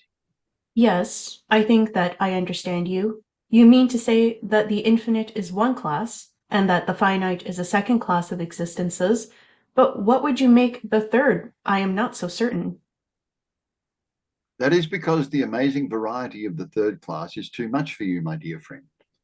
But there was not this difficulty with the infinite, which also comprehended many classes, for all of them were sealed with the note of more and less, and therefore appeared one.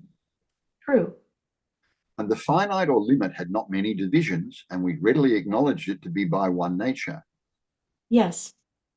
Yes, indeed. And when I speak of the third class, understand me to mean any offspring of these, being a birth into true being, affected by the measure which the limit introduces. I understand. Still, there was, as we said, a fourth class to be investigated, and you must assist in the investigation. For does not everything that comes into being of necessity come into being through a cause? Yes, certainly. For how can there be anything which has no cause?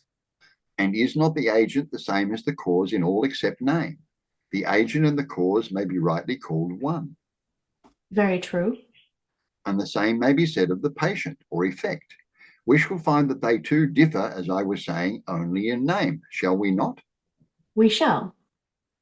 The agent or cause always naturally leads, and the patient or effect naturally follows it. Certainly. Then the cause and what is subordinate to it in generation are not the same but different. True. Did not the things which were generated and the things out of which they were generated furnish all the three classes? Yes. And the creator or cause of them has been satisfactorily proven to be distinct from them, and may therefore be called a fourth principle. So let us call it. Quite right. But now, having distinguished the four, I think we had better refresh our memories by recapitulating each of them in order. By all means. Then the first I will call the infinite or unlimited, and the second the finite or limited. Then follows the third, an essence compound and generated. And I do not think that I shall be far wrong in speaking of the cause of mixture and generation as the fourth. Certainly not. And now what is the next question, and how came we hither? Were we not inquiring whether the second place belonged to pleasure or wisdom? We were. And now, having determined these points, shall we not better be able to decide about the first and second place, which was the original subject of dispute? I dare say. We said, if you remember, that the mixed life of pleasure and wisdom was the conqueror, did we not? True. And we see what is the place of nature in this. What is the place and nature of this life, and to what class is it to be assigned? Beyond a doubt. This is evidently comprehended in the third or mixed class, which is not composed of any two particular ingredients, but of all the elements of infinity, bound down by the finite, and may therefore be truly said to comprehend the conqueror life. Most true. And what shall we say, Philebus, of your life, which is all sweetness, and in which of the aforesaid classes is that to be placed? Perhaps you will allow me to ask you a question before you answer. Let me hear. Have pleasure and pain a limit, or do they belong to the class which admits of more and less?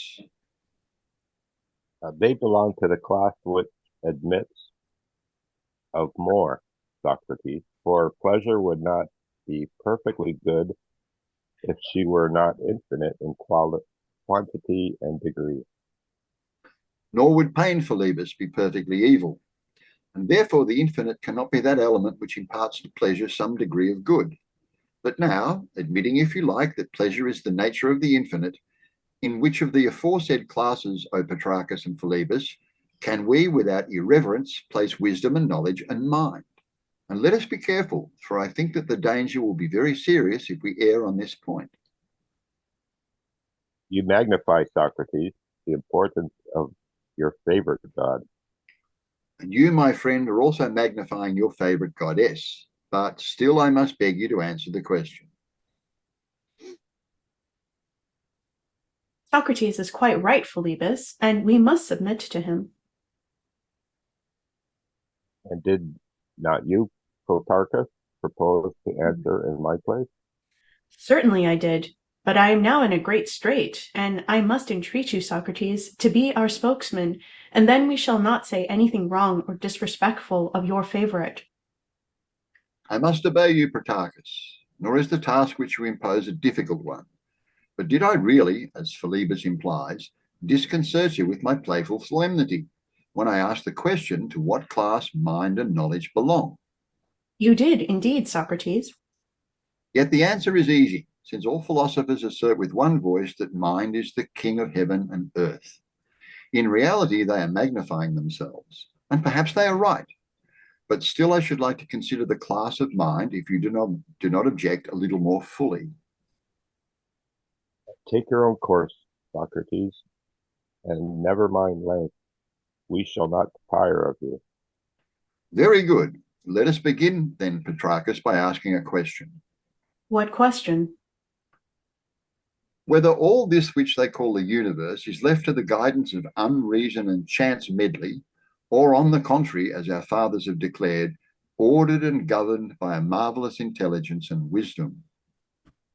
Wide asunder are the two assertions, illustrious Socrates, for that which you were just now saying to me appears to be blasphemy, but the other assertion, that mind orders all things, is worthy of the aspect of the world, and of the sun, and of the moon, and of the stars, and of the whole circle of the heavens, and never will I say or think otherwise. Shall we then agree with them of old in maintaining this doctrine, not merely reasserting the notions of others without risk to ourselves, but shall we share in the danger and take our part of the reproach which will await us when an ingenious individual declares that all is disorder? That would certainly be my wish. Then now please to consider the next stage of the argument. Let me hear. We see that the elements which enter into the nature of the bodies of all animals, fire, water, air, and as the storm-tossed sailor cries, land, i.e. earth, reappear in the constitution of the world. The proverb may be applied to us, for truly the storm gathers over us, and we are at our wits' end. There is something to be remarked about each of these elements. What is it? Only a small fraction of any one of them exists in us, and that of a mean sort, and not in any way pure or having any power unworthy of its nature. One instance will prove this of all of them. There is fire within us and in the universe. True. And is not our fire small and weak and mean? But the fire in the universe is wonderful in quantity and beauty, and in every power that fire has. Most true. I'm being all Franklin here, Matt. As I read this, I'm thinking electricity as fire. That's very reasonable. Yeah. And is the fire in the universe nourished and generated and ruled by the fire in us, or is the fire in you and me and in other animals dependent on the universal fire? That is a question which does not deserve an answer. Right. And you would say the same, if I am not mistaken, of the earth which is in animals and the earth which is in the universe, and you would give a similar reply about all the other elements. Why, how could any man who gave any other be deemed in his senses? I do not think that he could. But now go on to the next step. When we saw those elements of which we have been speaking gathered up in one, did we not call them a body? We did. And the same may be said of the cosmos, which for the same reason may be considered to be a body, because made up of the same elements. Very true. But is our body nourished wholly by this body, or is this body nourished by our body, thence deriving and having the quality of which we were just now speaking?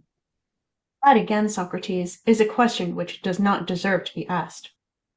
Well, tell me, is this question worth asking? What question? May our body be said to have a soul?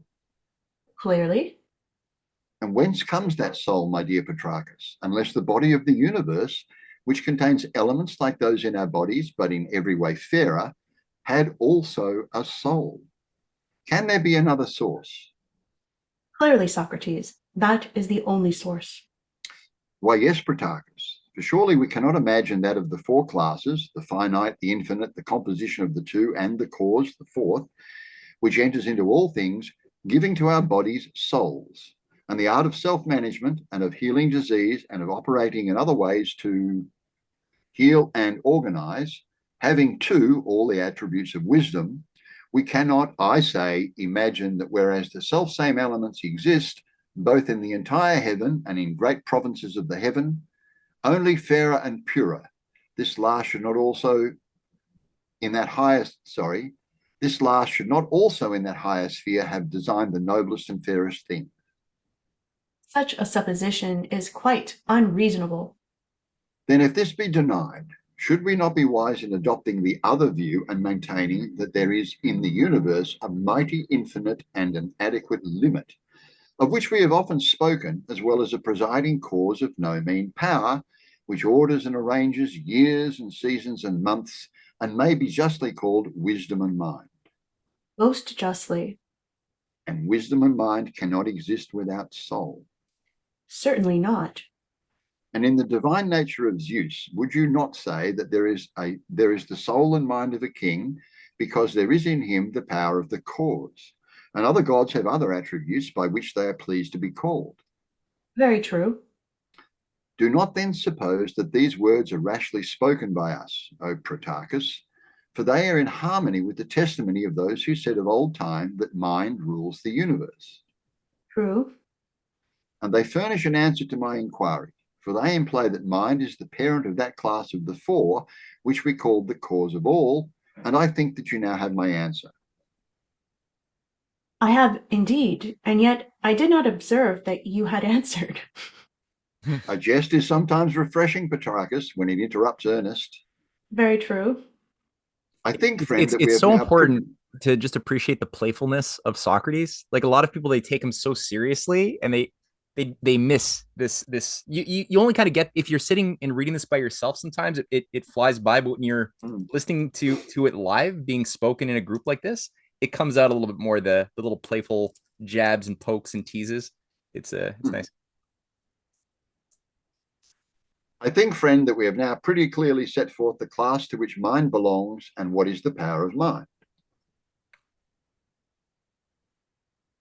True. And the class to which pleasure belongs has also been long ago discovered. Yes. And let us remember, too, of both of them, that mind was akin to the cause and of this family, and that pleasure is infinite and belongs to the class which neither has nor ever will have in itself a beginning, middle, or an end of its own. I shall be sure to remember.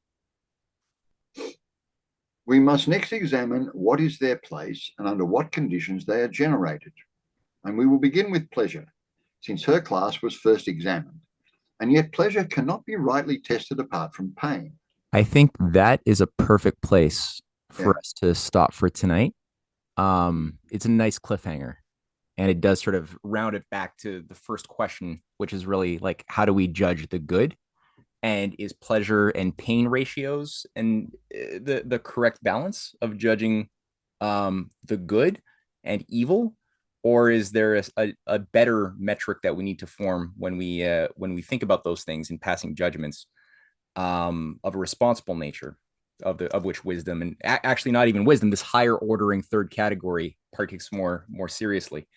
So I think that that's a great spot to end, and we can just maybe. Yeah, I would like to interrupt now by saying that introducing quantity is already the beginning of evil. But can you avoid it? I mean, isn't it useful to have some element of quantitative consideration in? Well, precisely. That is what my ironical remark is about. Yeah. Okay? Yeah, it was an achieving the ironical balance. remark. Can you Okay. expand on that?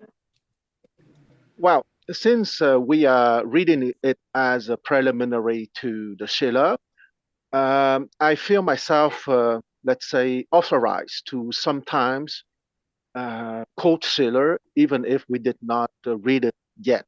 Okay, Schiller wrote two texts on the sublime. The first one has been published, if you want, in 1793, and has been translated in English as Of the Sublime. The second one, and excuse me for my pronunciation, is Über das Erhabene, which has been translated most of the time as concerning the sublime or on the sublime. And my ironical remark concerning that introducing quantity is already opening the door to the evil was precisely what Schiller proposed in his first essay, of the sublime in 1793 by being that, and here I have to say that my Chinese side was absolutely delighted because, of course, he did not use the expression upper trigram and lower trigram, but it is The same. absolutely equivalent. Okay, and I want to read it because it's not very long, and it would explain why I make that little remark, ironical remark. We call an object sublime with whose conception our nature feels its limits. And all the reading that we have done this tonight was about limit or finite or non-limited or infinite. Okay, so I just want to put it to remind everyone about that. So we call an object sublime, which whose conception our nature feels its limit, but our cognitive nature its superiority.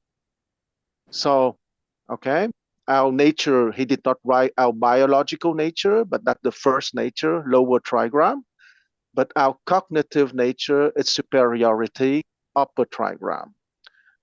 It's freedom from limits, in the face of which we are therefore physically reduced, but over which we morally elevate ourselves, that is, through ideas.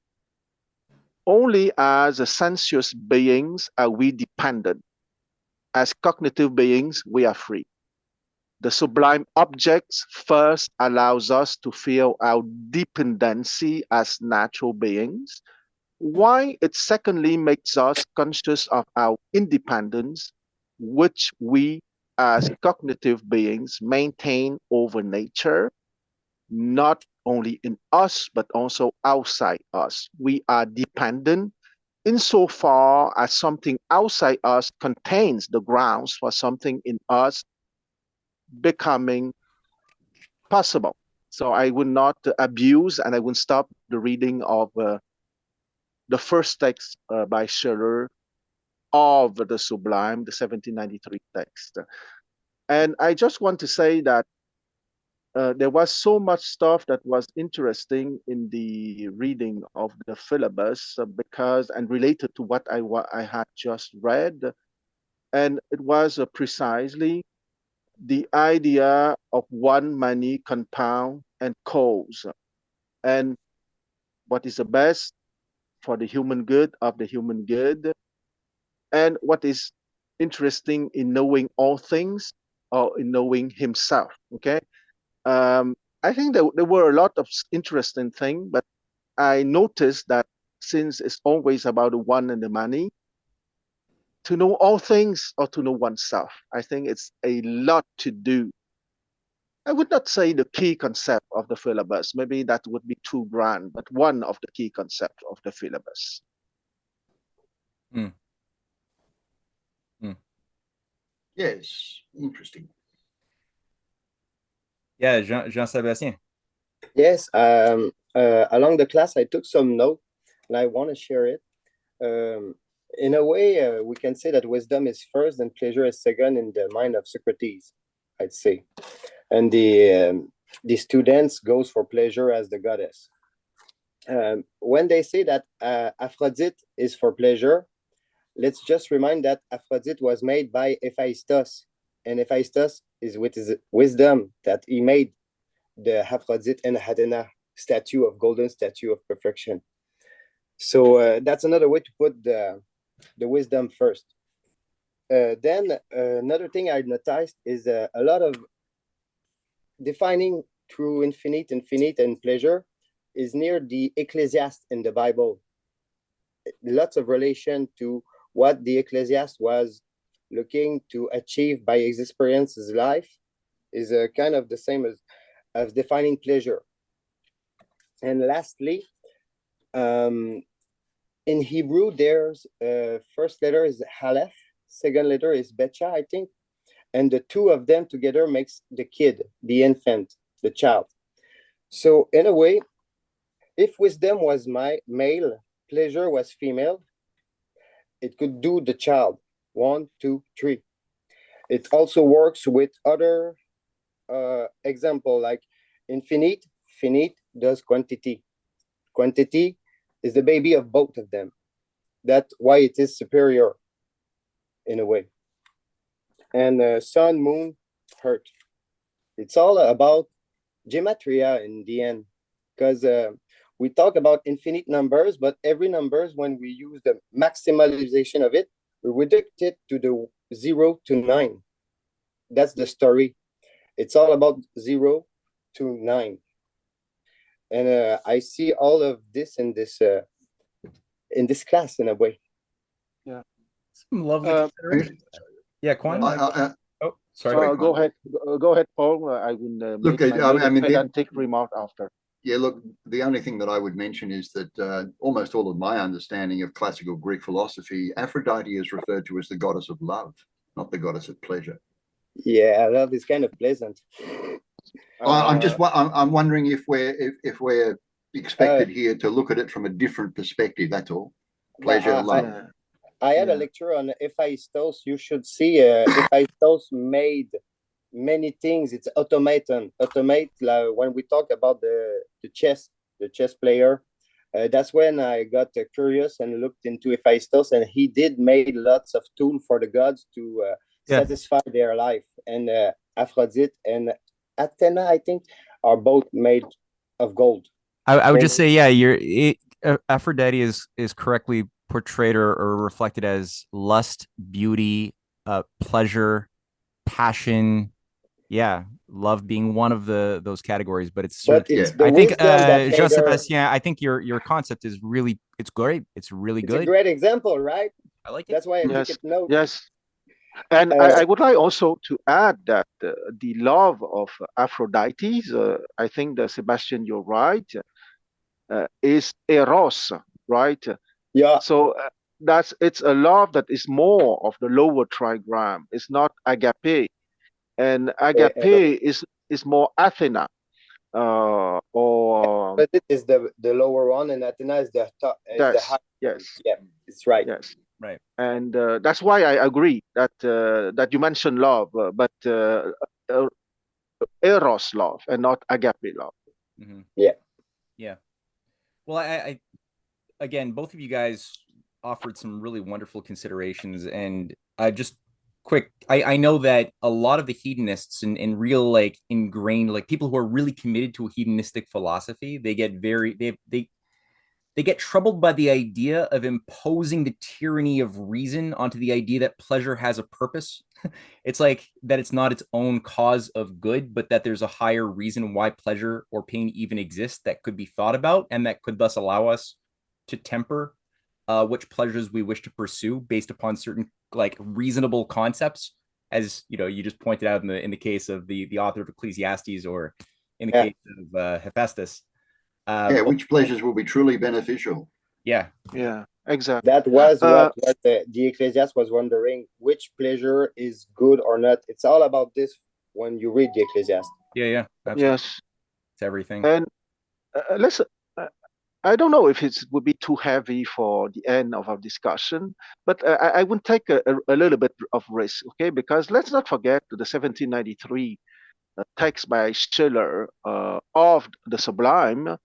The subtitle was on the extension, on the development of some Kantian ideas, okay? And I want to, how can I say it? I want to give to Kant his right place, because let's not forget that Schiller development on the aesthetic education of man owe a lot to the preliminary work of Kant, and it's precisely on that dance of the finite and the infinite. I would say that Kant made a very big preparatory work on the finite dimension, just for fun, okay? And don't be too bored by that, because I think that sometimes we need to go into the fine technical details. The sublime ideas of Schiller started from the idea by Kant that the intellect, okay, the second line of the hexagram, the lower animal kingdom, has 12 categories of understanding. Okay. Those 12 categories for me is a kind of finite of the operation of the mechanism of the mind. And it relates dialectically precisely to the infinite of the timeless form of beauty, goodness, and truth.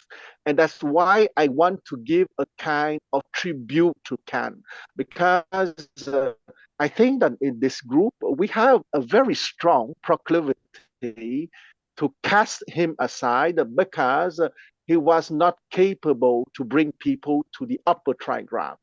But I want to bother a little bit people here by reading the 12 categories of the mind understanding as suggested by Kant, because it is thanks to this work on the lower trigram or on becoming on the animal kingdom that Schiller was capable to soar to the sky of timeless reality. So a 1 minute tribute to Kant. I am starting the reading of the 12 categories of the mind mechanism. So the 12 categories are: 1, possibility versus impossibility; 2, existence versus non-existence; 3, necessity versus contingency. Okay, contingency meaning that it is haphazard. 4, intrinsic cause versus effects. Why I say intrinsic cause? Because you have some stuff that is called cooperation factor or contributing factor. Okay, for example, for a flower to bloom, the cause is the seed of the flower. But the fact that the flower, the seed will receive the sunlight or will receive water or will receive vitamins, those are the contributing factors. So I make a distinction between intrinsic cause versus effects. And 5, substance But versus property. just to be clear though, that wouldn't be the full cause. That would be the mechanical cause of the seed. Exactly. The higher cause is located in the purpose of the flower, beauty, goodness, and truth. Okay. Broader design of God's creation. Absolutely. And that's why I said the intrinsic cause and not the infinite cause. Got you. Okay. Right. So, but I would say that there are 3 levels of cause: the infinite cause, beauty, goodness, and truth; the intrinsic cause at the lower trigram; and the contributing factors. Okay, going back once again: sunlight, water, vitamins versus the seed of the flowers. Good. All right. 5, substance versus property; 6, totality; 7, reality; 8, unity; 9, plurality; 10, community; 11, limitation; and 12, negation. I think that each of those categories can be discussed in details. It's not my intention. Once again, I want to remind everyone that the flight to the infinite by Schiller has been made possible because he read Kant, who made a pristine preparation on the lower trigram. Because Schiller had a high quality mind, he was not trapped in Kant's work, because someone with a lower quality mind would have been impressed and would not go further. But why I want to give a tribute to Kant? It's because his preliminary work has been absolutely indispensable for Schiller, because after reading Kant, Schiller, because of the quality of his mind, has been capable to complete Kant transcendentalism by something truly transcendental. Okay? Because Kant thought that everything that he made was complete.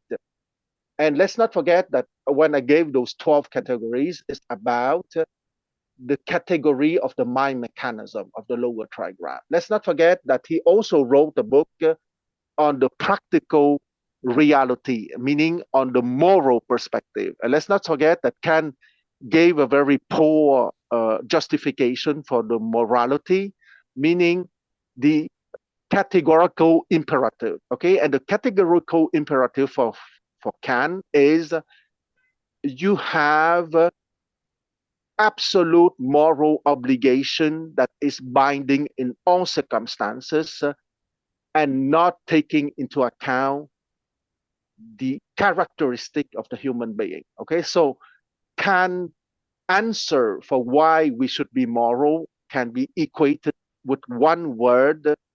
It is your duty. Yeah. And of course, with that kind of reasoning, no one would be excited to be moral. That is why I said that I'm not very polite here. Kant was the donkey that prepared the ground, and the horse, that is Schiller, achieve the second part on morality, which is much more important than about the sense perception, the intellect, and the social sophistication. But for someone having a high quality mind and a powerful intellect, it saves Schiller a lot of time. And let's not forget that he did not live a very long life. He was born in 1759, I think, and he died in 1804 or 5. Anyway, he died at 43 or 44. If Kant did not do his work, Schiller might have not finished his work because he would have started from the beginning and not having a springboard from Kant's books. Maybe. I don't know. But I liked what you definitely said about the inability for Kant to reconcile the paradox that was being reconciled in the dialogue we just read regarding the question of like what's better, pleasure or wisdom and thinking and understanding. And it's like to the degree that we want to make that dichotomy, they both kind of suck. If you just think about like pleasure with no wisdom or wisdom with no pleasure, okay. But if you think about as Socrates got his young protagonist to agree that some synergy of the two, a synthesis would be the best, then we got something to work with. But if you've got a Kantian worldview that makes it really difficult to think about the pleasure of doing what you should do, then you're putting a big barrier, like a big sabotage in your ability to actually like become a whole person.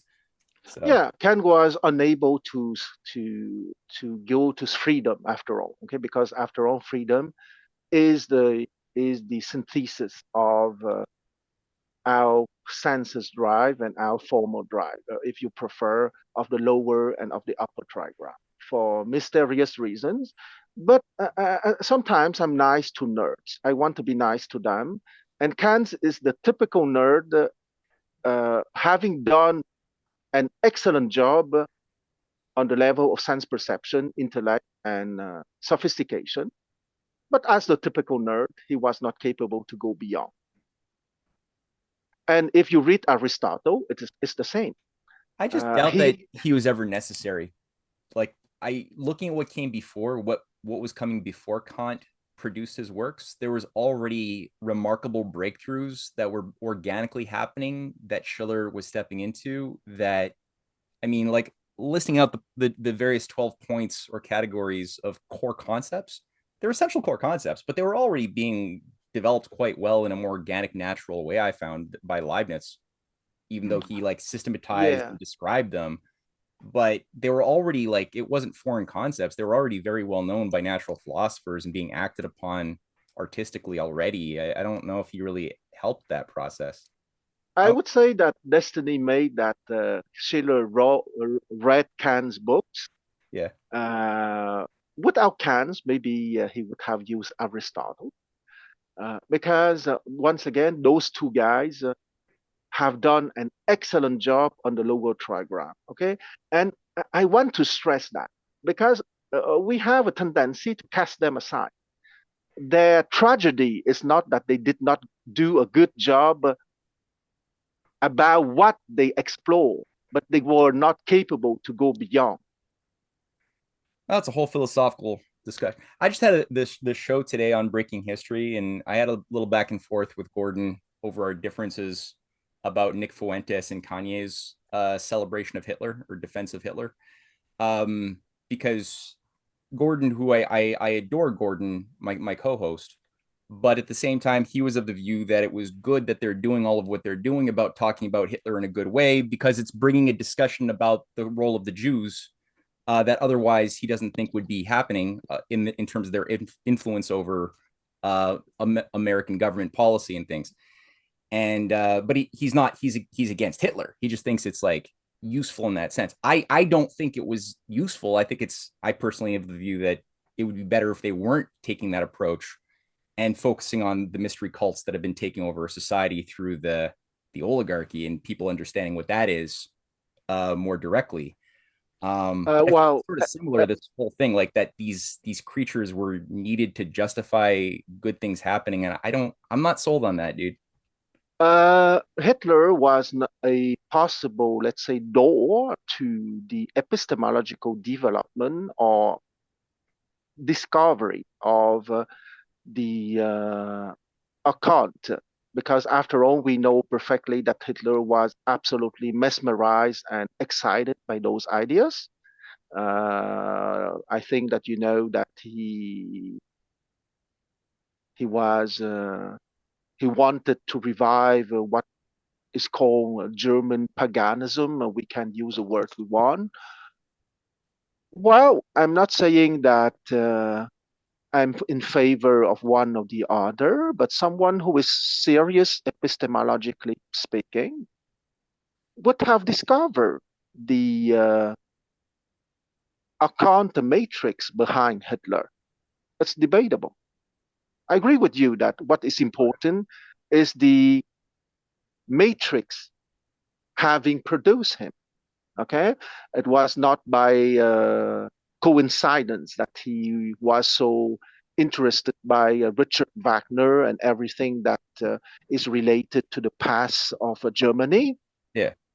But those events or those facts, for someone serious, once again, in his epistemological exploration, well, that person would have discovered the matrix that is behind Hitler's endeavor, if I may use endeavor for him. Yeah, an epistemologically serious person would discover causation and things like Hitler and what made that tick for sure. My concern is just that like Hitler wasn't necessary. We wouldn't say Hitler was necessary for the people, for anyone to discover that there is an occult, agency. Oh. We could have used Mazzini, for example. There were a lot of them. Okay. Once again, one. Oh, that's excellent because it's about the one and the many. Okay. Mm-hmm. Hitler, Mazzini, the Jews, the conspiracy. Okay. Name them all. Okay. That's the many, historically speaking. Mm. But what is the one? In this case, is the matrix.